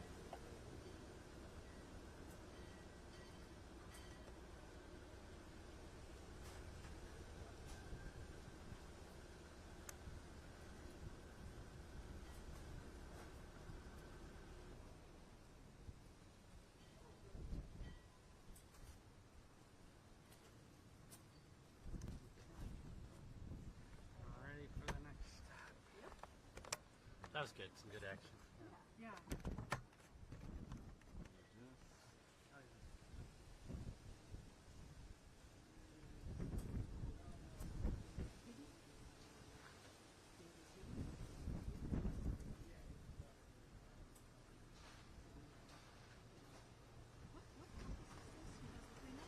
No, this is all public works. City of Bradenton Beach Public Works. Yeah.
Este seguro que vende cursos. E independencia financiera, libertad financiera, no tener jefe. Esto lo tengo lleno de mierda, como veis. Este es el escritorio estándar de alguien que, pues bueno, que al menos pasa mucho tiempo en ordenador. Me tengo que ir. Deciros, todo esto es muy importante. Si no tenéis 4 monitores mínimo, vais a fracasar en el trading. Buenos días a todos, chavales y chavalas del trading. Bienvenidos a un vídeo más. Hoy vamos a hacer algo un poquito más entretenido. Estoy cambiando parte de mi ordenador, de mis monitores, de mi setup de trading. Si no hice setup, no molas. Y he dicho, oye, pues vamos a ver un poco qué es lo que hay por ahí, por internet, para coger ideas, que es lo que yo he hecho. Os voy a enseñar unos cuantos setups que hay por ahí. En principio vamos a ver los que primero salen en YouTube y luego vamos a tirar un poco de Instagram, que hay bastante más chicha. Intentaré no entrar en detalles sobre si la persona que vemos pues es de fiar o no lo es, o si se dedica de verdad al trading o a otras cosas. Esto es ahora irrelevante. Y al final os quiero comentar un poco pues lo que yo tengo aquí montado, que es algo bastante simple, un poco la evolución que he tenido, y también deciros pues lo que necesitáis para ser auténticos traders profesionales. Mínimo unos 8 monitores o un ordenador de Apple. Un poquito de vitaminas para el body. Ya sabéis, suscribiros, darle a me gusta, pasaros por la página web capelotrading.com. Si estáis buscando un broker regulado y trabajáis con alguno con los que yo colaboro, recibiréis la formación más completa que vais a encontrar por ahí de forma gratuita o prácticamente gratuita, que os va a dar una base muy buena para entender los mercados. No hay santo grial, esto ya os lo digo en todos lados, pero sí que os va a ahorrar mucho tiempo y seguramente algo de dinero. Pasaros por la web y sobre todo descargar el programa. Vamos a ver un poco estos pedazos de ordenadores que tienen algunos.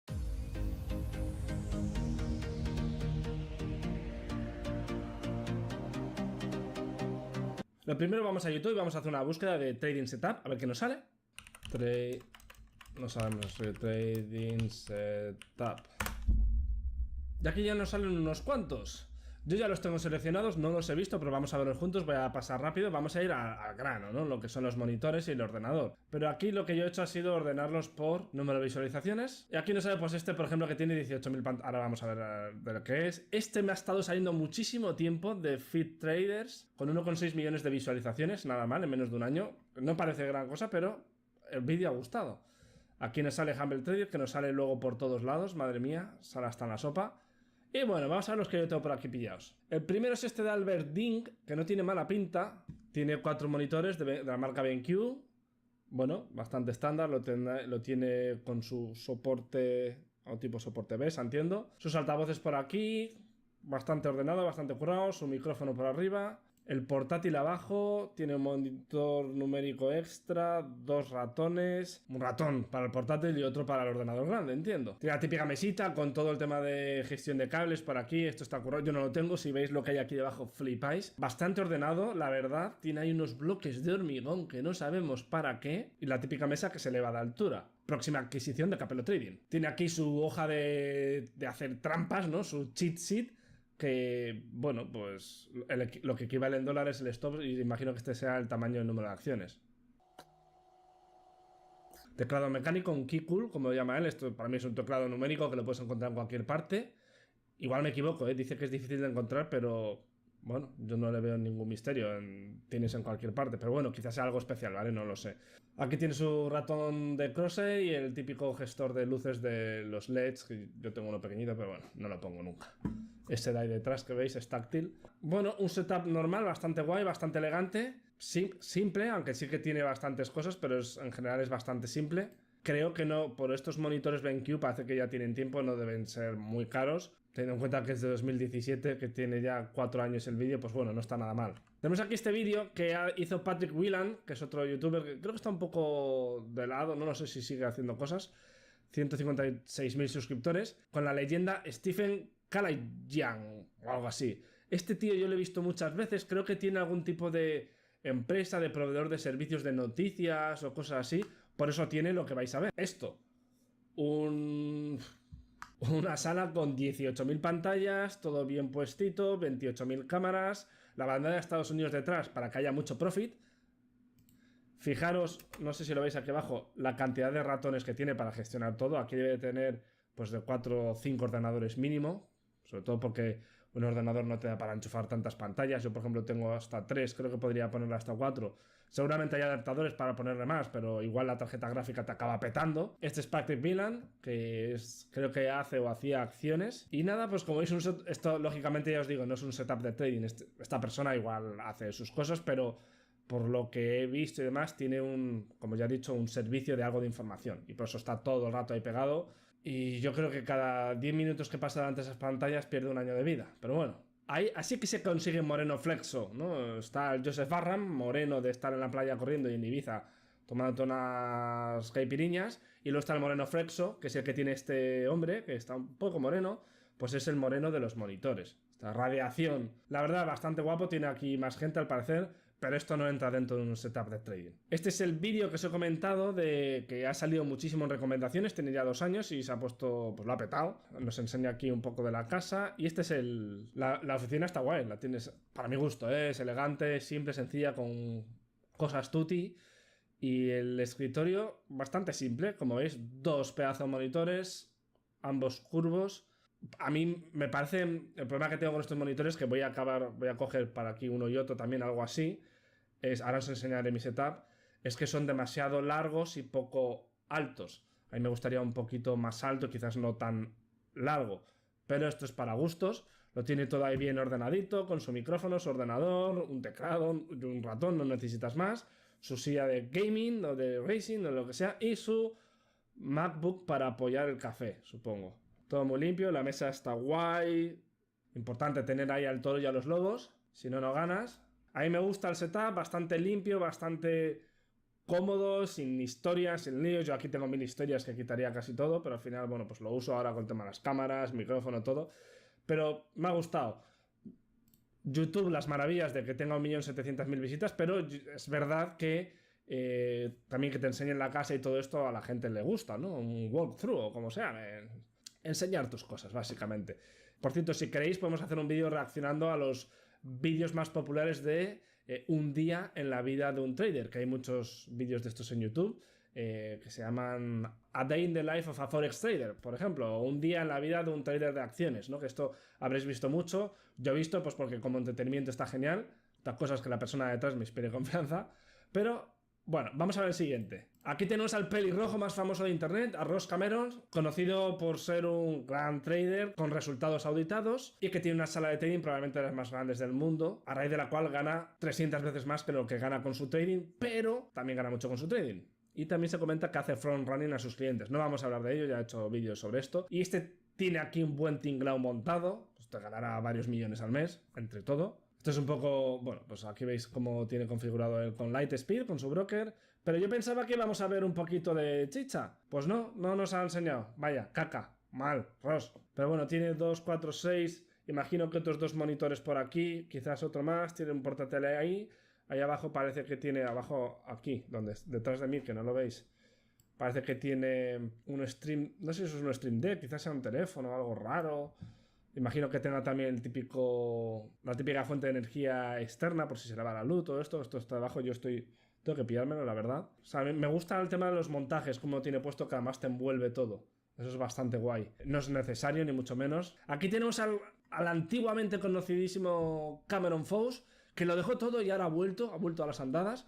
Y vamos a ver su setup de hace 2 años o así. Ahora creo que este tío está en Bali. Este sí que hacía vídeos que eran entretenidos cuando enseñaba sus cosas, típico postureo y todo esto. No sé si es rentable del trading o no.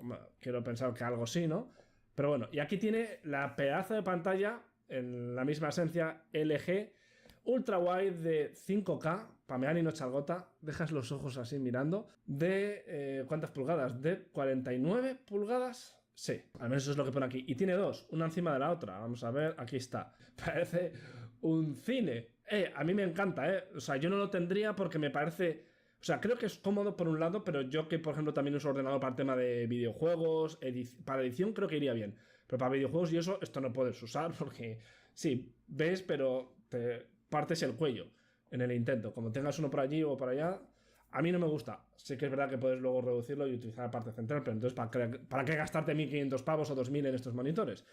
Por lo demás, bastante currado, todo muy simple, muy limpio, muy estético. Yo os digo una cosa, esto estoy viéndolo todo genial. Vais a ver ahora cómo tengo yo esto. Es una leonera y lo he recogido un poco.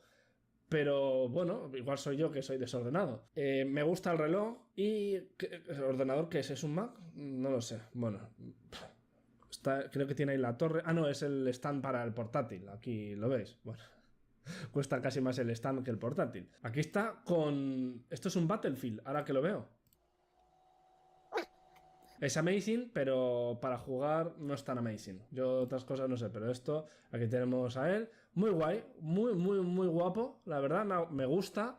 Jamás lo tendría, aunque me sobrara el dinero no lo pondría así. Quizás si hiciera otras cosas, pero en principio para trading no. Este es el mismo de antes, pero bueno, repite el vídeo. Nada, no lo voy a poner porque se ha puesto aquí un ventilador, ha cambiado la silla, ya ha ido a por una silla de las Tutis de 2.000 pavos. Next, Booming Bulls. Ni idea. Ostras, entiendo que es indio, porque no entiendo lo que dice. Micrófono Rode inalámbrico, le tengo yo, ya he dejado de usarlo. Y bastante guapo también.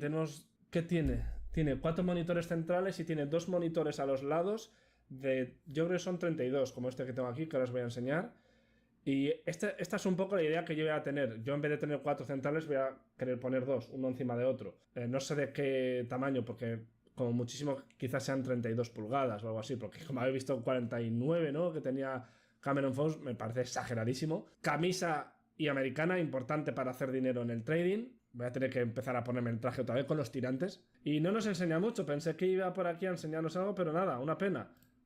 A ver si vemos un poco el monitor que es. Aquí los monitores, tenemos son monitores de 27 pulgadas, el Dell, que yo imagino que son todos 27, no, yo creo que ese es este que está aquí, no creo que este se gire, sí, yo tengo uno como no de 32, yo le tengo de 27, y este tiene el stand giratorio, puedes girar la pantalla, y es la parte guay, además el eje están bastante bien, son IPS, bueno, aunque aquí no lo pone, pero bueno, por ejemplo, este que yo tengo que ahora ver es IPS, los colores me parecen la leche y a mí me gusta bastante el eje en el tema de monitores, sobre todo un poco relación calidad-precio. Te puedes ir a monitores mucho mejores, pero ya pagas muchísimo marca y esto a gusto del consumidor. Y nada, así que tiene 2 LG monitores de 27, de 32 hemos dicho, y 4 Dells, que los Dells también me parecen muy buenos, de 27 pulgadas. Aquí ¿quién tenemos? A Young Trader Wealth. ¿Y qué tienes, chico? Vamos a ver, muéstranos. Simple, elegante, bonito. El portátil con su Mac ahí. Tiene montado un monitor de sí, yo creo que son 27 pulgadas aquí. $1 Million View. Claro que sí. Otro traguito. Es muy importante ponerse la mascarilla cuando hablas a la cámara en tu propia casa. No vaya a pasar algo, que luego la incidencia acumulada pega fuerte. Algo muy simple, 2 monitores, imagino que sean de 24 o de 27 pulgadas, los que vemos uno encima del otro, aquí, y pues el Mac, para lo que sea, y aquí ya tenemos otro de 27 en vertical. Escritorio elevable, bueno, aquí tienen los típicos relojes que, pues para tirarse el moco. Aquí está una persona que contrató para montarlo porque él nos agacha. Además es muy complicado montar una mesa de estas. Y a mí me gusta, la verdad. Sobre todo por el tema de que puedes estar de pie, va todo encajado, se sube, se baja, debe pesar un huevo. Estos monitores pesan una barbaridad. Pero cuando estás harto de estar sentado 7 horas al ordenador, por ejemplo, merece la pena gastarse 300 euros más en una mesa de este tipo para levantarte 5 minutos. No, yo lo haré, ¿eh? Aquí tenemos a Cameron Fox de nuevo, un año antes. Lo que vimos antes es cuando se mudó a Bali y ya sus gastos fijos mensuales, porque creo que vivía en Estados Unidos o en Canadá, donde sea, bajaron mucho, porque Bali es más barato, y ya dijo, me voy a comprar un buen monitor. Y aquí le tenemos con un ordenador portátil, una pantalla de 20... No, esta será quizás de 20, sí, de 27 puede ser, o de 32, no lo sé. Y aquí, ¿qué es esto? ¿Otro portátil? Ah, no, esto es una especie de un all-in-one, ¿no? Esto de aquí, de Asus, o una tableta de estas... No sé, algo extraño. Y tiene otro Mac aquí detrás, porque imagino que al otro lado se siente su community manager, el que le lleva todo el tema de la venta de cursos. El monitor me gusta, a mí me gusta el tema que no tengan marcos, lo digo, pero no lo hago. Los monitores de él son bastante buenos para todo esto, sin complicaciones, sin historias, pero al final tampoco son baratos, salvo que vayáis a lo muy básico. Pero si queréis resolución, si queréis buen color, rapidez, y si encima queréis refresco, pues ya todo eso sube mucho, pero no lo necesitáis para el trading. Nada, poca cosa. Vamos a Instagram, porque hay una cuenta que se llama Setups Trading, que bueno, no sé quién está detrás, pero tiene un montón de publicaciones y están muy chulos. Este, por ejemplo, a mí no me gusta. Yo entiendo que no sé dónde se sienta, pero bueno. 2 monitores, uno súper ancho de, pues, de 40 y pico, ¿no? De 30 y pico. 40 y pico no, 30 y pico. Un setup fácil, cómodo y al grano. 30 y... no lo pone. Cachis en la mano. Es de Guerrilla Trading. ¿Quién es Guerrilla Trading? Me suena. Bueno, si hay aviones de por medio, ya no lo vemos. Aquí la típica chica sonriendo. Se está partiendo la caja porque vendió Bitcoin en 2013. Esto puede ser un trading floor, no lo sé. 2 monitores de 27 pulgadas creo que son. Uno encima del otro montados. Suficiente. ¿Quién es esta gente de XB Trading que he visto por ahí? No sé si son... Creo que... Bueno, pues se dedican al tema de formación. No sé si tienen trading floor o eso dicen. Pero bueno, están con el trading view. Eso parece una MetaTrader. Típicas chicas que nunca muestran la cara y te enseñan como que están viendo un gráfico. Si quieres ver más, paga un curso de 2.000 euros. Aquí tenemos a Ricky Gutiérrez. Me gustan estos neones, lights, estas luces LED. Que lo tiene muy simple. No destaca por tener ahí el pedazo de tinglado. Tiene 2 monitores. Creo que aquí tiene otro.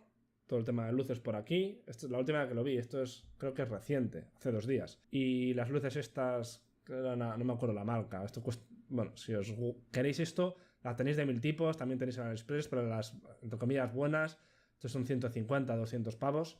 Y este es un chico que hace acciones americanas, también tiene su formación, tiene vídeos en YouTube que como entretenimiento están algunos bien, y tiene alguna entrevista muy buena en la que le han hecho preguntas comprometidas y se le ve un poco la cara, pero bueno, no es el tema del vídeo. Aquí otra chica haciendo dinero con opciones binarias, estos son opciones binarias, un setup maravilloso. Se nota además que es millonaria perdida gracias a las opciones binarias. Bueno, pues qué decir de esto. Aquí creo que este es el mismo chico, ¿no? De XB, no lo sé. El setup, aquí tiene parece que tiene unos relojes ahí de decoración. Yo le diría que invirtiera en un traje de su tamaño. Por lo demás, bastante guay. El tema de las televisiones es puro postureo, no vale para nada. Te ponen la CNBC y vas a perder más dinero de lo que ganas con lo que te dicen ahí. Pero bueno, para tener algo de compañía, entretenimiento y demás, pues sí que puede estar bien. Yo tengo aquí una tele, no la he encendido en mi vida. Cada vez están poniéndose más de moda este tipo de monitores también porque puedes estructurarlo todo en la misma pantalla, pero luego para otras muchas cosas a mí no me resulta cómodo. Otro modelo que muestra su cara para que veamos lo bien que se le da el trading. Bueno, esto es más extraño. Son varias sillas en 2 mesas juntas. Bueno, pues 2 monitores juntos, uno curvo. No, 2 curvos y un portátil, nada especial. Es muy importante que veamos cómo tiene 6 monitores, la televisión con... Esto es la CNBC. Y 2 portátiles más un portátil más un extensor de pantalla de portátil y una tableta, porque sin esto no ganas. Y además tienes 6 pantallas, pero tienes que estar haciendo así, ¿sabes? Para poder, bueno, pues ganar dinero. Este está muy igual, el escritorio, me gusta mucho. Tema de madera. Y un monitor súper grande, otro de 24, puede ser esto, aunque no sé con la percepción, igual es de 27, pero es demasiado alto. Aquí tenemos a la misma chica de antes invirtiendo en opciones binarias. Esto, pues bueno, tontería. Este seguro que vende cursos. E independencia financiera, libertad financiera, no tener jefe. No sé quién es, igual es alguien conocido y tengo que callarme. Cameron Fox, bueno, pues así sin querer. Aquí pues vemos muchas razones para ver este tipo de imágenes, más del chico de antes. Creo que ya lo hemos comentado, ¿no? 4 monitores. Yo creo que este setup es suficiente, es más que suficiente y es perfecto. Con 4 monitores no necesitas más. Depende del tipo de trading que hagas, quizás necesites igual en vez de 4, 1 que sea en vertical.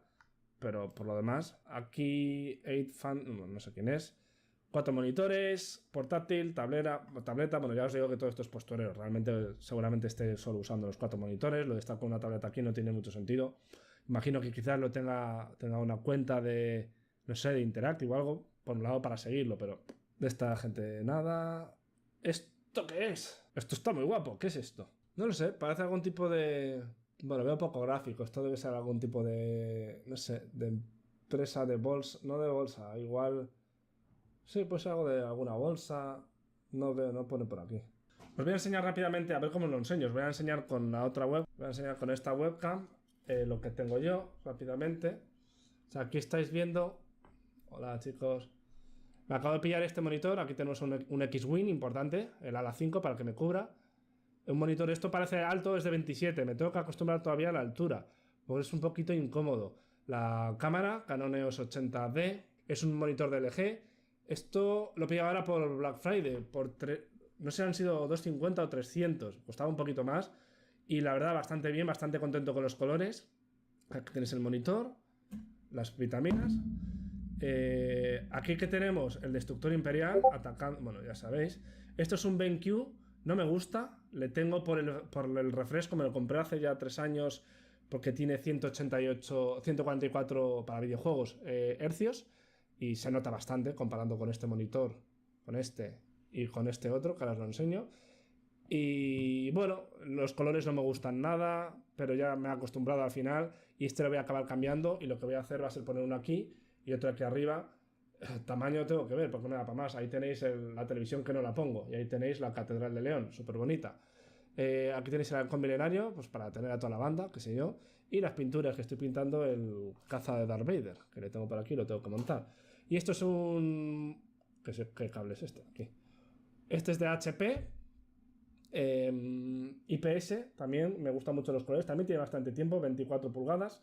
Simplemente esto cuesta 150 pavos, ahora me parece, no es muy caro, y la verdad es que os sobra. Creo que no me acuerdo si tiene para montarlo por detrás, pero bueno, y ahí tengo una Coca-Cola y poco más. Estos son los cascos que casi ya no me pongo, mi Corsair, bla bla bla, esto lo tengo lleno de mierda, como veis. Este es el escritorio estándar de alguien que, pues bueno, que al menos pasa mucho tiempo en ordenador. Mi setup es simple, habéis visto, tengo aquí la pantalla alta, bueno, en el otro lado, voy a poner otra alta del mismo tamaño, quizás la pille de 32, un poquito más, porque me gustaría que fuera un poquito más ancha. Así tengo dos lados, dos en vertical. Lo que hago ahí es poner, no puedo enseñarlo por la plataforma, pero pongo 8 gráficos con sus profundidades, con su level 2 y su TAS, su cinta. En la otra quiero hacer lo mismo, y en la central quiero poner arriba todo el tema de, pues, el terminal de la cuenta, cómo va, el tema de las órdenes limitadas, las ejecutadas, bueno, todo la actividad de trading. Y en el de abajo pues ya pues puedo tirar o tener más gráficos, o también pues visualizar de forma mucho más rápida y clara pues el gráfico en grande, ponerme el TradingView, la plataforma que estoy utilizando en ese momento, y hacerlo súper rápido sin tener que tocar las otras dos. Resumen, 2 monitores y uno encima de otro. Los de uno encima de otro quizás sean de 27, porque si me voy a 32 va a ser enorme. Tengo que cambiar la mesa. La mesa que tengo es una mesa de Ikea cutre normal. El color me parece bonito, pero se me está hasta doblando porque esto pesa un huevo, y me voy a acabar cogiendo un escritorio de esos que se eleva. No automático, porque esos cuestan una barbaridad, pero sí que elevando un poquito se sube todo. Y no os lo enseño porque me da vergüenza todo el tema de los cables, pero esto de aquí abajo es una auténtica locura. O sea, aquí no quiero que me perdáis el respeto ya. Poco más, muchísimo papel que hay por aquí, tema de, bueno, cosas de facturas, papeleo, de envíos, cables y nada. Un setup sencillo, me tengo que ir. Deciros, todo esto es muy importante, si no tenéis 4 monitores mínimo vais a fracasar en el trading. Es broma, con un monitor os basta. Todo esto es no tirar el dinero, porque al final esto es comodidad, yo paso mucho tiempo aquí delante y lo disfruto. Pero 2 monitores, yo os recomiendo, si usáis un portátil, os recomiendo que os cojáis otro monitor, como mucho, y ya está, no necesitáis más. Muchas veces cuando empezáis decís, ¿qué monitores necesito? Ninguno, con uno te basta. Sí que es cierto que puede ser más incómodo, depende de la plataforma que uses, el broker y demás, pero con 2 pantallas ya lo tienes. Y chico, empieza con 1, 2 y luego ya vas viendo si te va bien. No vas a ponerte a gastar 1000, 2000 pavos en un equipo si palmas dinero. Y monitor, chicos, compraos el más chano, no necesitáis ni que tenga mucha resolución, con un Full HD os basta, que son todos. No necesitáis hercios, con 60 os basta. Estamos hablando de trading, no de un videojuego, ni de edición, ni de película, ni nada. Estaba viendo, por ejemplo, en los de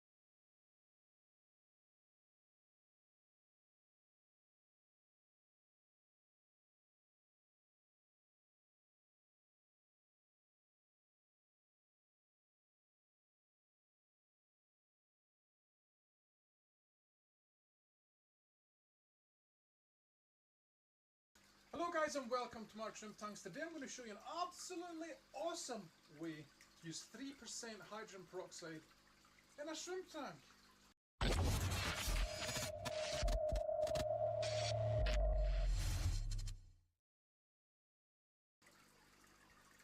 Okay guys, but before we start, right, what is H2O2? H2O2 is hydrogen peroxide, right? It is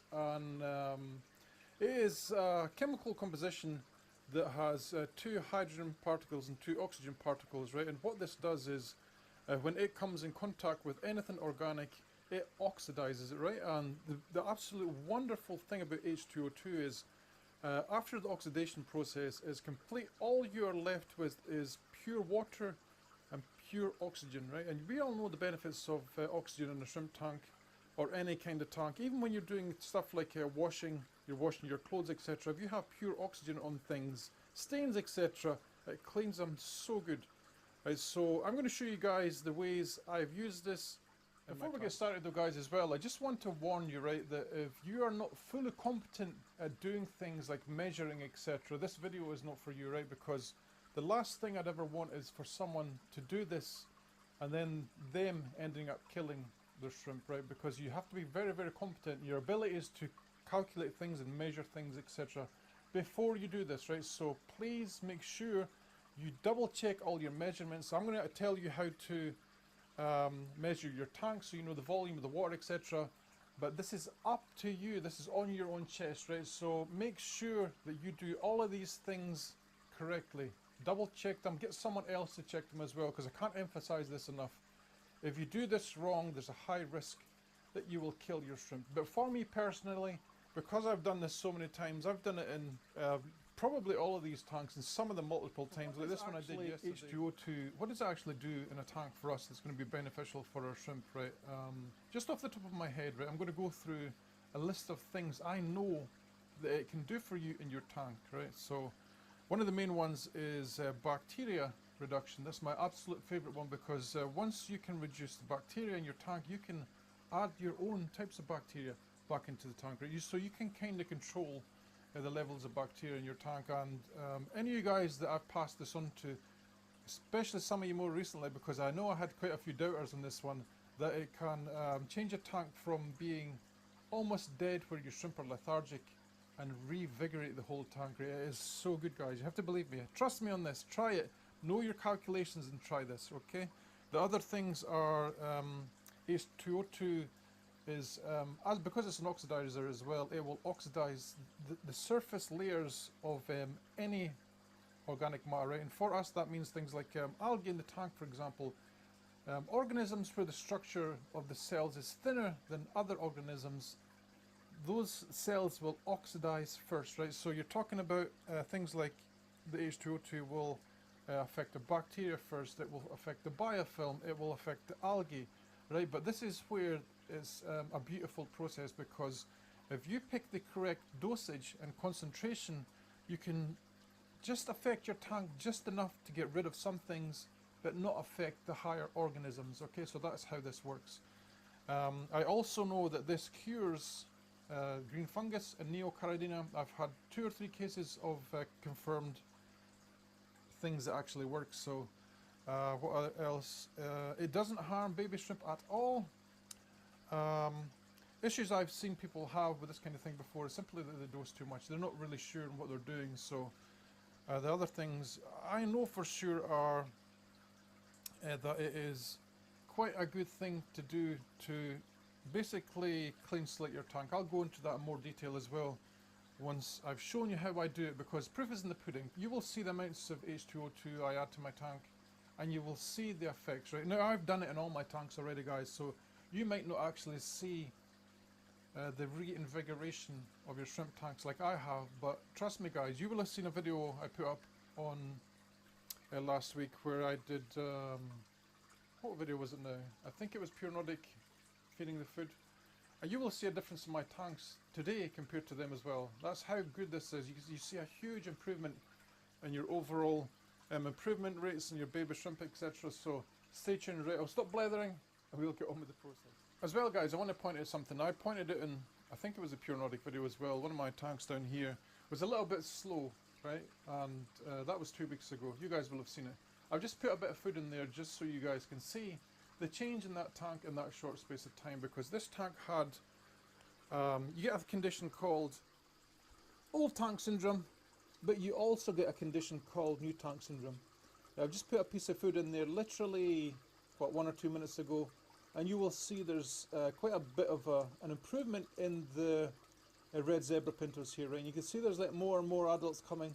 They're all very active. This is what you're looking for in a shrimp tank. If you're not seeing this when you put food in, there is an issue, right? And H2O2 can help you fix this problem. Alright, so the tank I've chosen to do this in is this one here, and it's simply because these are probably my prized shrimp, right? So there's no better tank for me to show you how good this H2O treatment is.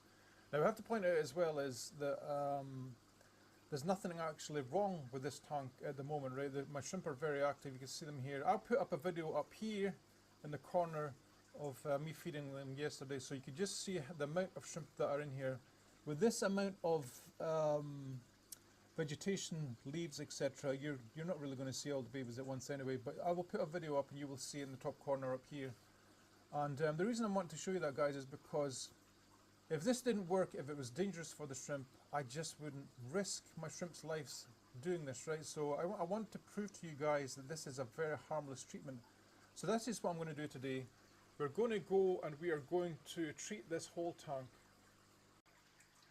Okay guys, right, this is the part where I want you guys to pay the most attention to, right, because I don't want you to get this wrong.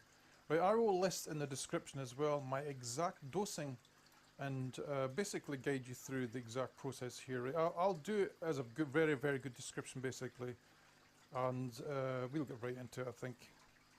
Alright, so get your tank size. It's very important when you do this that you get your tank size first, right? So you want to calculate your tank size. It's very easy to do. There's lots of calculators online. And basically what you do, guys, right, is you get the length of your tank, the width of your tank, and the height of your tank, and times it. You go online and there's plenty of calculators, and it will tell you how many liters or gallons your tank is basically, right? And what I like to do as well is I like to think, well, how many liters of gravel that I put in this tank, right? How big is that brick in there? How many liters would that take up, right? And you try and roughly guess the amount of liters to take off your final volume as well, right? So what I also like to do, guys, is when I do my measurements, I like to measure to the water as well. So I like to measure from the gravel to the water and on the inside. I like to do it that way, right? So you're trying to get as close a dosage as possible here, right? So for me, I've tested this on all my tanks. I like to take off a percentage, and it's always between 5 and 10% of the volume of the actual tank itself, right? And that leaves you with roughly rough water volume. Okay, so I've written mine down here as well.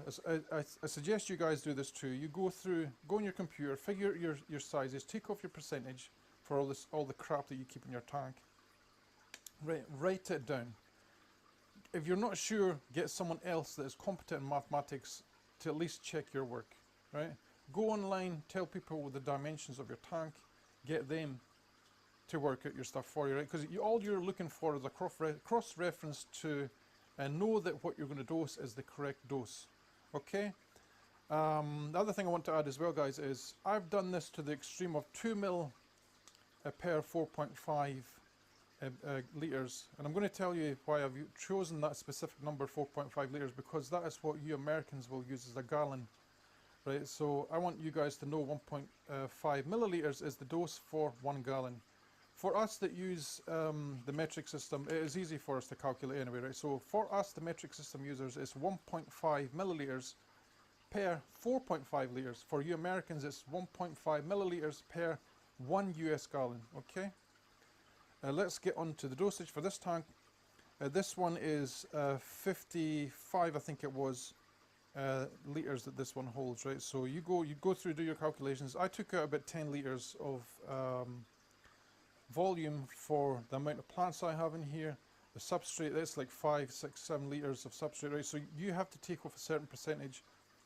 I've safely done it to 1.5 mil, as I've said before. I have tried 2 mil, guys, and I saw a reaction in my shrimp that I really didn't like, so I backed it down by a quarter, right? So when you do your calculations, always, instead of like going up the way, you know, when you do a calculation, you go roughly up to the next number. Don't go up to the next number, go roughly to the lower number. Round off to the lower number is what I'm saying basically, okay? So this tank, I decided there was 45 litres of water in this tank. So we are looking at 45 litres divided by 4.5, right? That is how you do your mathematic equation here. So that leaves us with 10. 45 divided by 4.5 litres is 10, right? So then you times that by 1.5 millilitres of hydrogen peroxide, right? And for me, that gives me 15 millilitres of hydrogen peroxide for this tank, right? And the other thing as well, guys, is I know a lot of you guys, you might not be able to source 3% hydrogen peroxide. So what you do is if you can get 6%, it doesn't matter the percentage of the hydrogen peroxide. What matters is if you can cut it. Right, so if you can get 6% hydrogen peroxide, you need to cut it with distilled water or RO water, something like that, right? And for 6%, it's pretty easy. All you're doing is putting half the volume you would in with 6%, and then adding your RO water to it to make up the volume. Okay, it's pretty easy to cut things like that. Right, but let's get right into this, I think, right? So we have, what was it, 15 mil for this tank here. First thing we do, guys, is very important. If you have a sponge filter, you do not need to do this. But these tanks have power heads in them, so I have to stop my shrimp going into them when there's no power, right? Because we're going to turn these power heads off, and these are going to be off for 1 hour. Alright, so let's unplug it. Boop! My plug is right there. You can see the shrimp at the back here actually on the filter as well. You see them? There's like 1, 2, 3, 4, 5, 6, 7, 8 shrimp just in that little picture there, right? So cut yourself a little bit sponge like this, and I'll see if I can do this with one hand. It should be pretty easy. All you're doing is blocking the entrance there, see? And you can see exactly as well why it's important that you do it. See all the shrimp? As soon as I put that sponge in there, that shrimp went on it. Look at the top of that little brick there, you see them? See all the shrimp? Right, so you get your 15 mil or whatever dosage you have. It's important, guys, remember to really, I know I'm emphasizing this like a lot, and I know I slur my words and stuff a lot of the time, but please, please, please make sure of your measurements. Alright, so I'm going to put 15 mil in here. 15 mil exactly. Right, and what I want to do, guys, is I'm going to add this to some tank water before I pour it in the tank, right? So just take a cup like this, with some tank water, and put your hydrogen peroxide in it. Right, and just give it a little stir. This stuff is so weak, it won't do anything to your hand or your skin. If anything, it might probably disinfect your skin, because hydrogen peroxide was pretty commonly used before to disinfect wounds, etc., stuff like that, right? So you have your hydrogen peroxide like this in your wee little vessel, and all you're going to do, guys, right, is you're going to try and spread it around the tank as evenly as possible, right? Try and get some in every part of the tank. This isn't strong enough to affect your clothes, by the way, in case any of you guys were worried about it touching your clothes. My face is a little bit close to the microphone. Right, and now what you want to do is grab a utensil, anything you can, and just gently swirl the water. You want this water to move a little bit. Alright, you want to get it in all the nooks and crannies.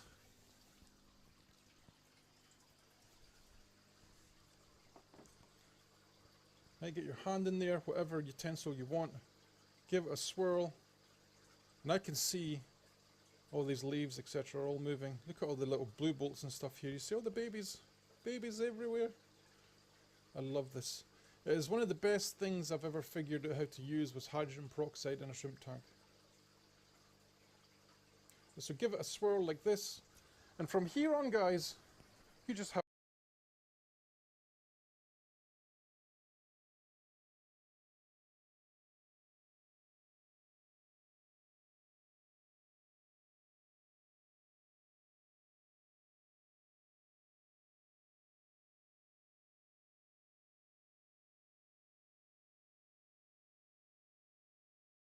Hello everyone, welcome to the Aquashop Wasabi Aquarium channel.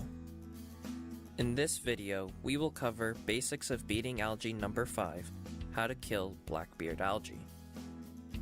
I am going to guess that everyone who has had a planted aquarium has experienced this algae at least once. You may have had this algae growing on your driftwood, rocks, or even your aquarium plants. It probably looked black and fluffy, but sometimes you will see gray or some other different colors. In any case, blackbeard algae is a headache to deal with, and it takes a lot of effort to remove. Normally, things like a monoshrimp and Otocinclus are enough for soft algae, but other than the occasional Siamese algae eater, nothing will eat blackbeard algae.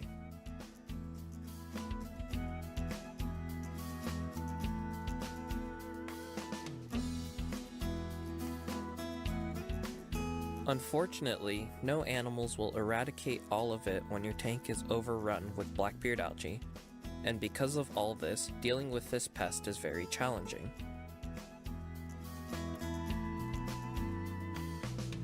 So for this video, I will tell you why blackbeard algae will grow in an aquarium, and also how to remove it when it has appeared in your aquarium.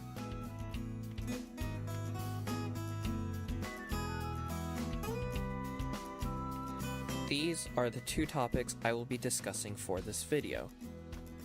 Here at Aquashop Wasabi, I have dealt with many different algae over the years. Over time, I have learned not only what kind of conditions blackbeard algae likes to grow in, but also how to reduce and remove this difficult algae. So for those viewers dealing with blackbeard algae, this information should be useful, and I hope you keep watching to the end.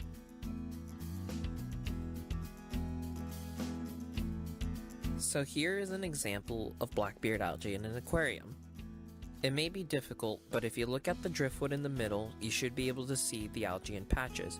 Like I mentioned earlier, they look sort of soft and fluffy in appearance. To start, blackbeard algae normally has a hard time growing on healthy, thriving plants. It's usually on your hardscape, like your driftwood and rocks, that you'll find this algae.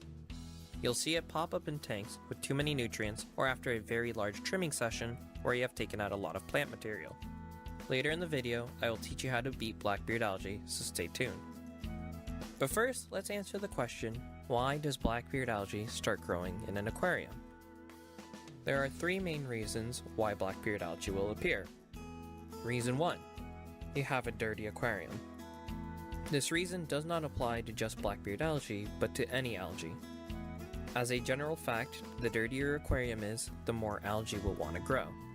For blackbeard algae, the main cause is said to be too much phosphorus, but to be specific, an imbalance of too much nitrogen or phosphorus is what makes algae grow. And that wraps up reason number 1, dirty water. Next is reason 2, water flow. When you have too much direct flow hitting your driftwood, rocks, or plants for a long time, it is very common to find blackbeard algae in those areas getting too much flow. I am going to assume most of you use an external filter for water circulation, and it is possible that strong flow coming from your filter can be directly hitting the affected areas. This is easy to check, so definitely do that. Finally, reason number 3. There is not enough plant mass in the tank, or the plants are not really growing. In the end, the condition of your plants can dramatically change how much blackbeard algae can grow. For example, in an aquarium with healthy, growing plants, you will not see any blackbeard algae. It may sound weird and probably not something you have actively thought of before, but in healthy aquariums, you just do not see any blackbeard algae. The opposite is true as well. Blackbeard algae will appear in aquariums with plants that are doing poorly, or in an aquarium that does not have enough plant mass. This is thought to be the reason why blackbeard algae will grow. These 3 reasons are thought to be what blackbeard algae likes to appear and grow in.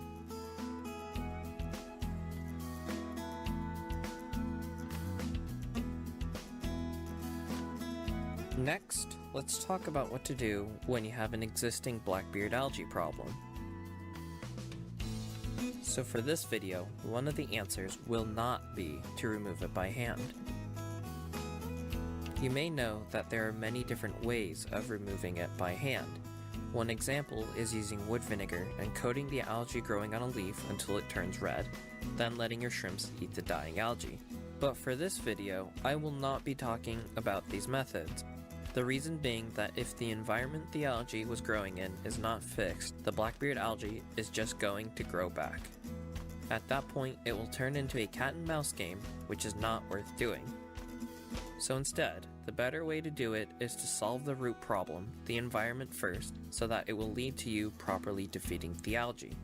To me, this is more important than how to manually remove it. So in this video, I will only be talking about the measures you should take when you have a beard algae problem. To solve a blackbeard algae problem, the key is to remember the 3 reasons why it grows and to fix that.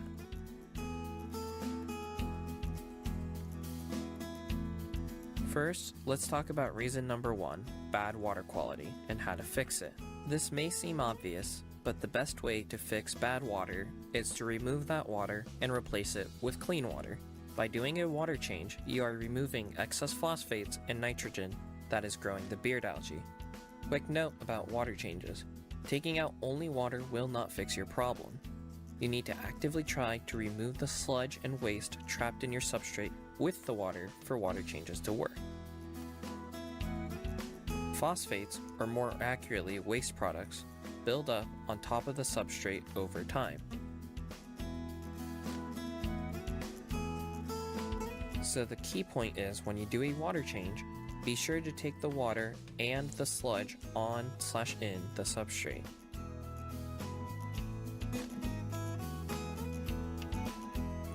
Another reason why water quality can go bad quickly is by having too many fish or feeding too much. So if you do feed too much or have too many fish, reduce them accordingly. For example, fish food contains a lot of phosphorus, so overfed tanks grow lots of algae, especially beard algae.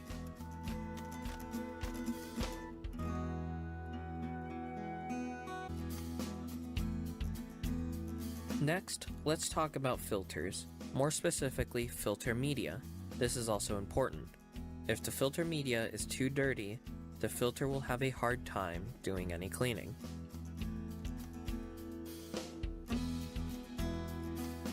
So please check to make sure your filter media is not too dirty, or else your water change won't be as effective.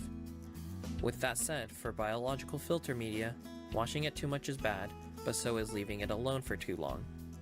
In a healthy, thriving tank, you probably don't have to clean your biomedia much, but if your tank has beard algae, it would be best to open up your filter and to clean it. Also, if your biomedia is too old, you should replace it. Reason being that for biomedia that feels rough, over time there's probably pores in the media that got clogged with waste, reducing the amount of filtration.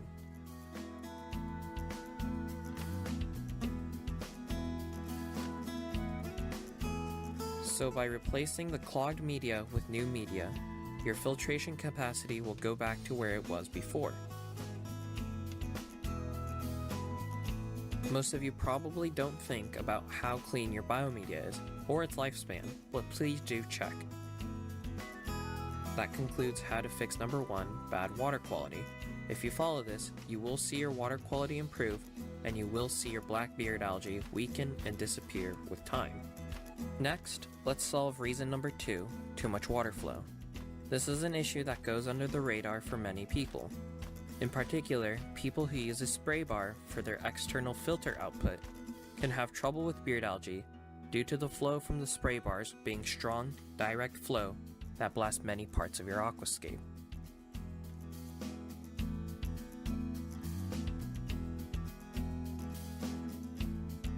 To solve this, here at Aquashop Wasabi, we use ADA lily pipes.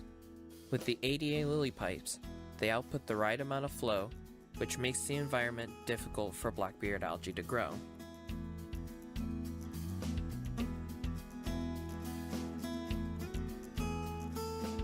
So for people who use spray bars and are having trouble with beard algae, look into switching to a lily pipe. Or if you feel hands-on, you can drill more holes into your spray bar, which will help to reduce direct flow. So I recommend to check your water flow situation if you are having trouble with beard algae.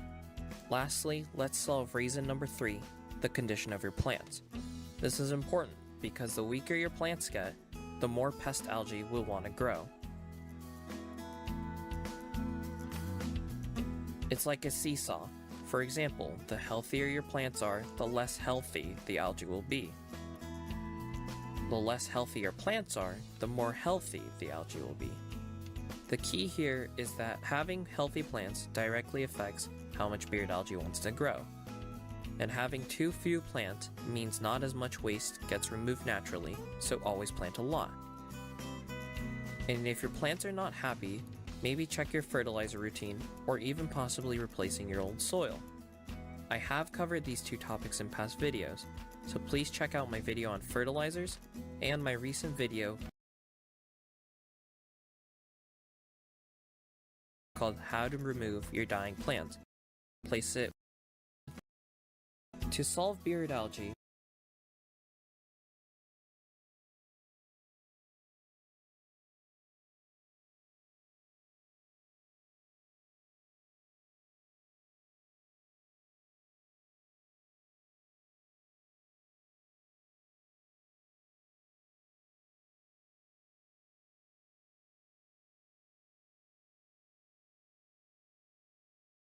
Para que tengas perspectiva de la locura que es esto. Imagínate que tú tienes una posición en short, vamos a suponer en los 6. El broker a las 4 de la mañana, cuando ve que esto empieza a subir, empieza a liquidar posiciones, algo que se llaman los buy-ins, porque como la acción está subiendo 100, 200%, imagínate que van 12, 20, ellos para protegerse empiezan a cerrar las posiciones. ¿Cómo tú cierras posiciones en el short side? Tú cierras las posiciones en el short side comprando.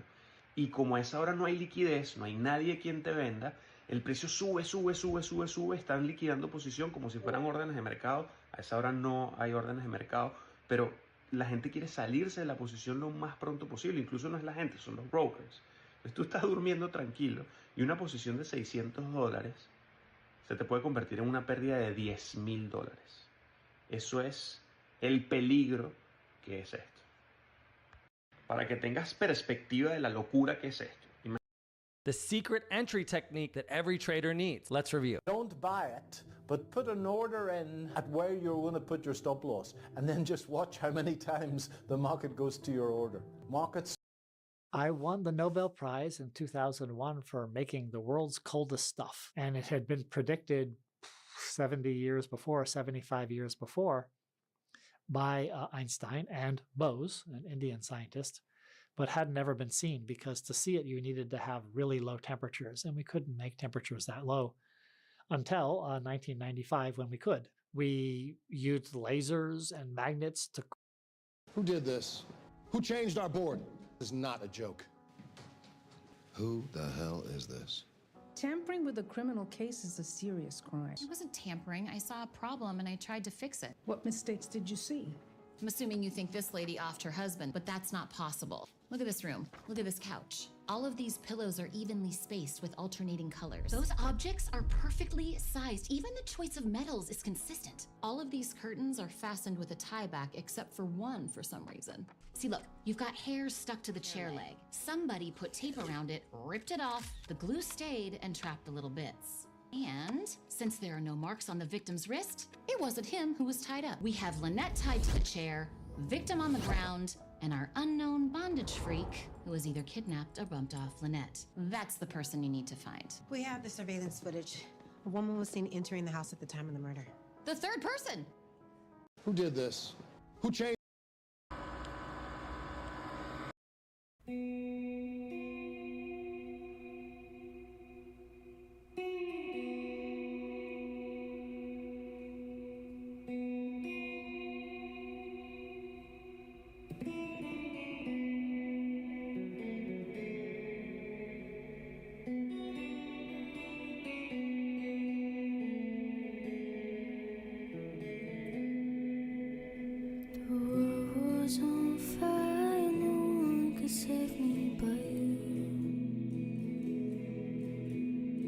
Strange what desire make foolish people do. I never dreamed that I'd meet somebody like you.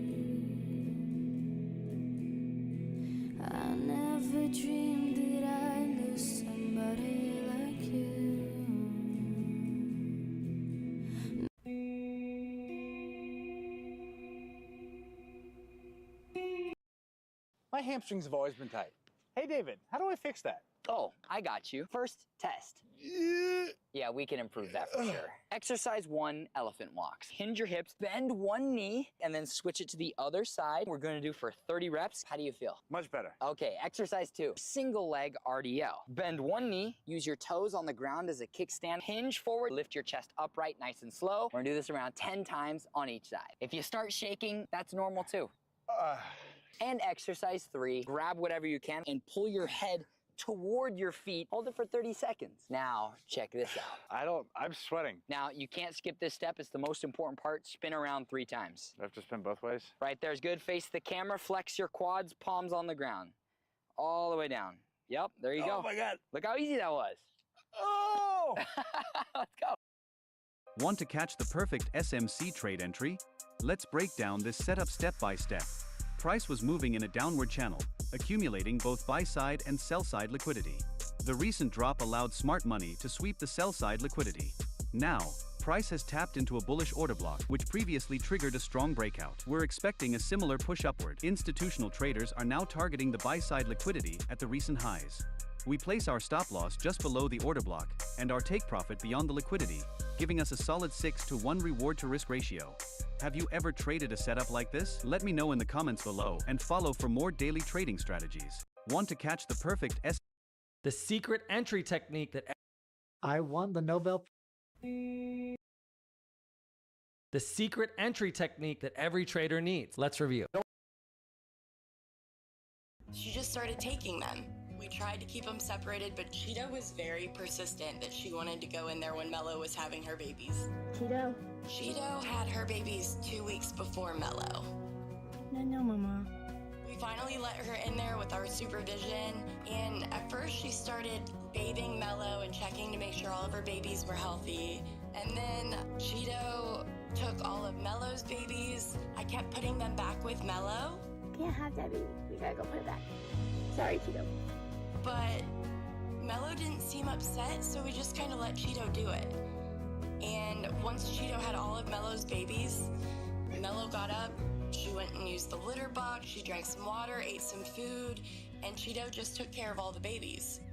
The next day, Cheeto took them all back to Mello, and Mello watched them, including Cheeto's babies. And they just kind of switched back and forth. One of them would be nursing 5 kittens, and the other one would be running around the house.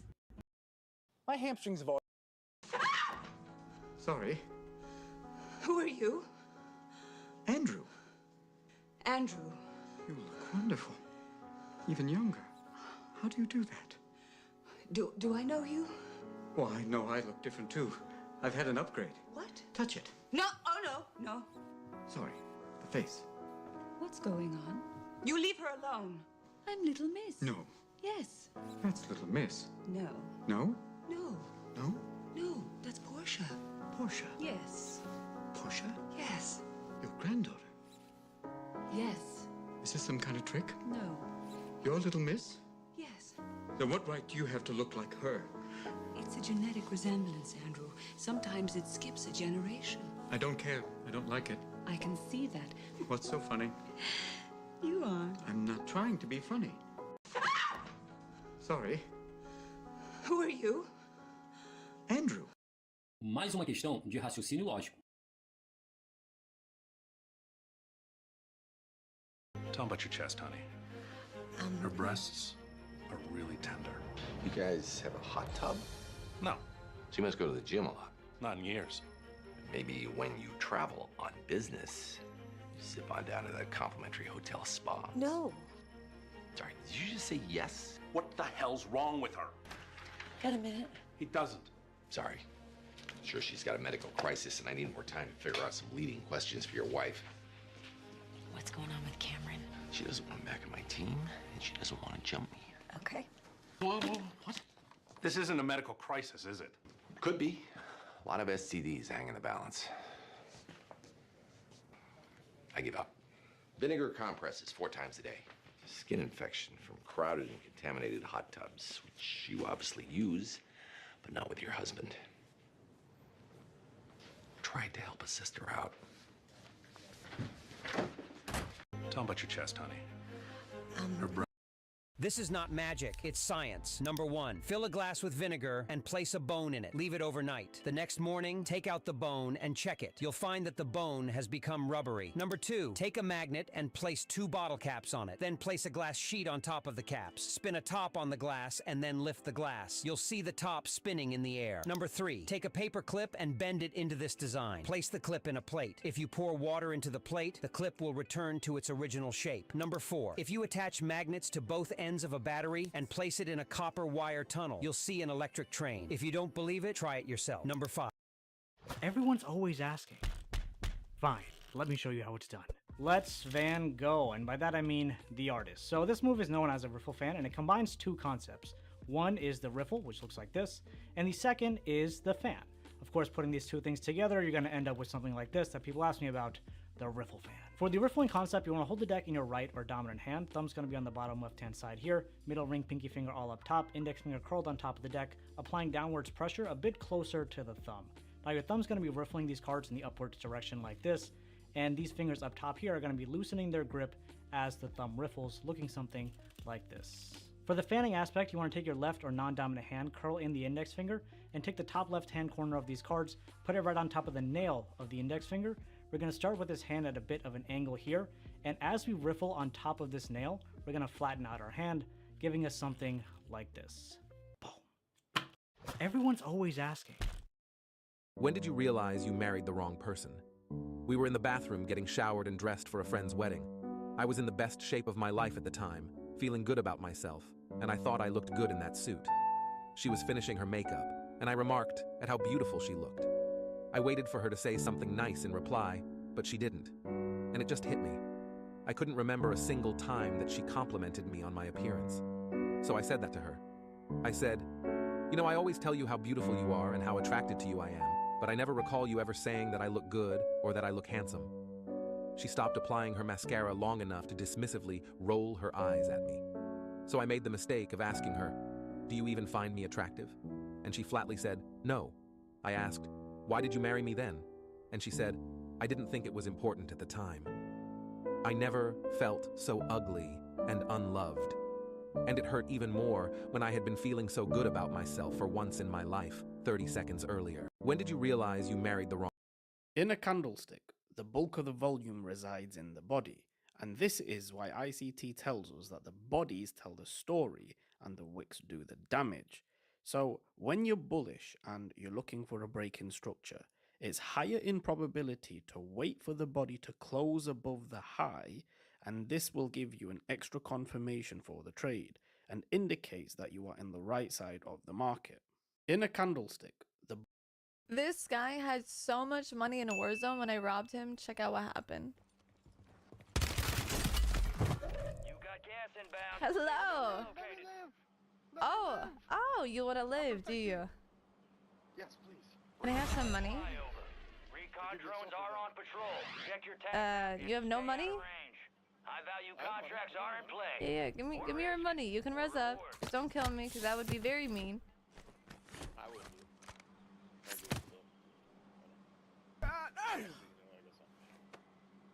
do. Ooh, I don't even know where the bunker is. Damn, you got mad money! Oh, what?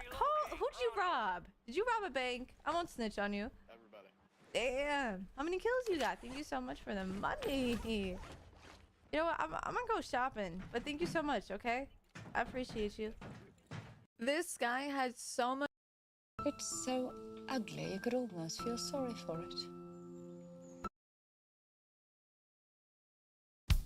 They don't expect me to pay for these beers, do they? Damn, my drum set sounds so dope. That table's taking video. I wonder if I look jacked right now. Ooh, that bartender's kind of hot. Our band really needs to invest in a drum riser. I would look so sick. I'm pretty sure everyone's just here to see me, so I'm gonna play louder. My snare sounds like shit. I hope the audience can't tell. I think if I dragged the backbeat by like 5%, it would make this groove sound so heavy. I bet I'm gonna get a bunch of compliments on this. How many? Este es Tim Gritani, el cual convirtió $1.500 en más de 13 millones. Y créeme, si él puede hacerlo, tú también, porque no tiene nada de especial. Estuve hace un poquito en un podcast y me quedo con estas 3 claves que comentó, que creo que las implementáis puede mejorar vuestro trader significativamente. El primer punto es aprender de otros traders, pero sin llegar a copiar. Se trata de agarrar... Excuse me, I just need to... Oh, hello, Benjamin. Have you come to manipulate my hard drive? Debug my processor? Reboot my motherboard? Please, I just need to update your Vox in peace. Miss Paulson, I know you know this, but I will remind you for the 37th time that Vox is our computer's operating system and it needs to be updated once a quarter. I got news for you. This mainframe needs a new memory stick a hell of a lot more than once a quarter. That's it. I'm finished. I would walk you through the hard restart, but I'm afraid you'd focus on all the wrong words in that sentence. No, I'm just focused on the fact that you're finished. Now leave your money on the table so I can watch you walk away. Mind telling me what that was all about? You mean me making sexually suggestive comments to our IT guy? He has a name. I do, but I'd be shocked if you knew what it was. That's not the point. I'm not doing anything to him. I'm doing it for him. And how exactly do you figure that? I figure that because Benjamin updates everybody else's computers remotely. So, unless you want me to focus my rapier-like wit on you, I suggest you walk your pretty little self back into your office. Benjamin. Excuse me, I just need to... Oh, hello, Benjamin.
If women are looking for financially secure men, what in exchange would be of equal value to a man? There's probably 3 big primary things from the Christian perspective that we would want. I think that men essentially... If it's falling, I should buy it, right? You're gonna buy it, buy the dip? Who remembers buy the dip? Woo! Logic would state, falling knife, this is not my saying. When you're cooking and the knife slips, should you catch it in midair? No. Too dangerous. You're going to bleed and cut yourself. You want it to do what? Stop falling. Pick it up then. So what I would tell you is, when this 25,000 breaks and it's free falling, 23, 22, 20. Professor, should I buy it? Professor, should I buy it? You only saw the DMs and the people that get blocked for seeing these, asking me these questions. Let it stop, and then buy some. Let it stop. If it's falling, I should buy it, right? You're gonna buy it, buy the dip? Who remembers buy the dip? Woo! Logic would state, falling knife, this is not my saying. When you're cooking and the knife slips, should you catch it in midair? No. Too dangerous. You're gonna bleed and cut yourself. You want it to do what? Stop falling, pick it up then. So what I would tell you is, when this 25,000 breaks and it's free falling, 23, 22, 20. Professor, should I buy it? Professor, should I buy it? Why are you interested in working for this company? For money, sir. Normally, Why are you interested in working for this company? For money, sir. That's the only reason that you want to work for us? Money? Yes, sir, because I want to spend this money on people on my village. Also, I have a cat, a dog, and a parrot who like to eat organic food. Okay. And it is very expensive, you know that. Yeah. And they eat more than me. Also, my girlfriend loves to do shopping, and my wife likes to go on expensive vacations with her friends. Okay. And I have to sponsor it. So, in order to look after all these extracurricular activities, I need money. All right, but we want someone who's motivated to actually grow with the company, who's actually... Normally. You need to hear this if you're a cat lover. Una chica la semana pasada, un vídeo que se ha hecho viral en cada red social. Rare photos. When a pigeon flutters... Do cats find our punishments useless? The answer might surprises you. 1, starving them. Cats don't understand you're punishing them by making them hungry. They just think you're ineffective and failed to hunt for food today. Besides, prolonged hunger can cause vomiting or even fatty liver disease. 2, pretending to kick them out. Cats may not see their mistakes. They might wonder if you're so incapable that they need to hunt for themselves now. For socially anxious cats, being put outside can cause stress and illness. More sociable cats might just decide to leave you for good. 3, physical punishment. Hitting a cat only damages their trust in you. They're left feeling confused and might start to avoid you completely. So, how should you correctly punish a cat to change their bad habits? 1, scolding cat language. When a cat misbehaves, loudly say, in a sharp, short tone. This sound warns them to stop their behavior. 2, stare intently. Staring directly at them serves as a warning. If the cat looks away, it means they acknowledge their mistake. If they do it again, firmly say no and lightly flick their nose. Remember, cats quickly forget their mistakes right after committing them. You must correct them immediately. Let's be mindful of how we communicate with our feline friends.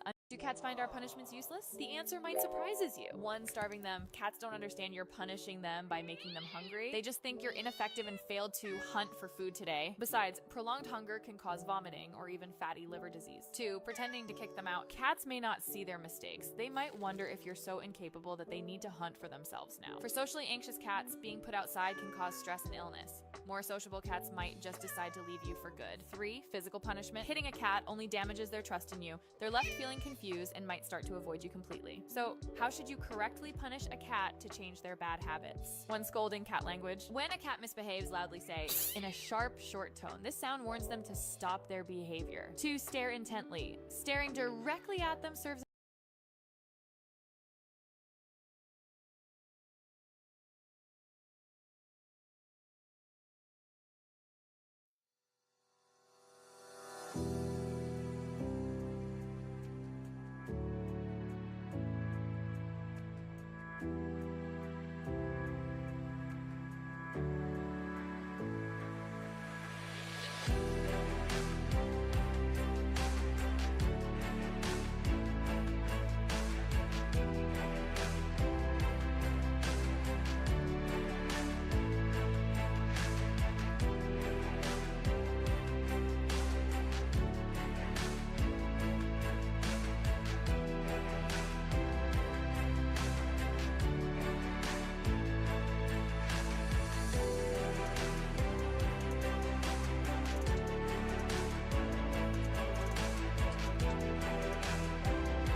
She works the nights by the water. She's gone astray, so far away from her father's daughter. She just wants a life for a baby. All on her own, no one will come. She's got to save him. Daily struggle. She tells him, ooh, love, no one's ever gonna hurt you, love. I'm gonna give you all of my love. Nobody matters like you. She tells him your life ain't gonna be nothing like my life. You're gonna go and have a good life. I'm gonna do what I got to do. So rock-a-bye, baby, rock-a-bye. I'm gonna rock you, rock-a-bye, baby, don't you cry. Somebody's got you, rock-a-bye, baby, rock-a-bye. I'm gonna rock you, rock-a-bye, baby, don't you cry. Rock-a-bye.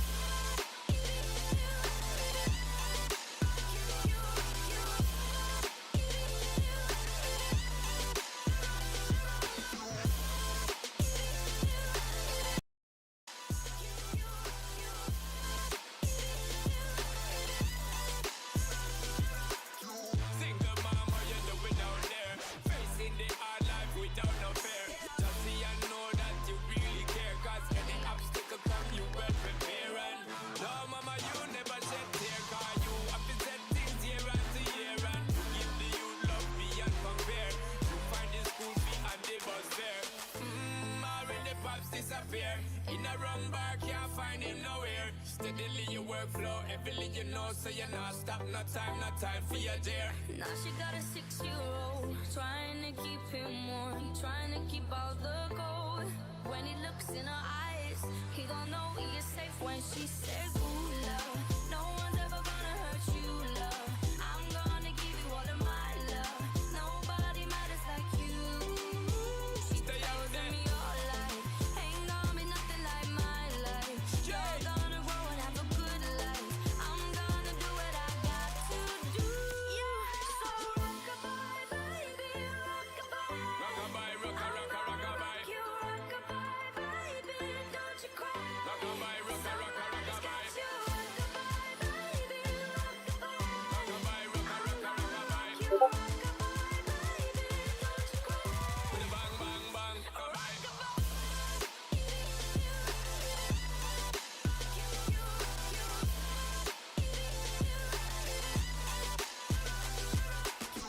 Rock-a-bye, don't bother cry. Lift up your head, lift it up to the sky, yo. Rock-a-bye, don't bother cry. Angels around you, just dry your eyes. Rock-a-bye, don't bother cry. Lift up your head, lift it up to the sky, yo. Rock-a-bye, don't bother cry. Angels around you, just dry your eyes.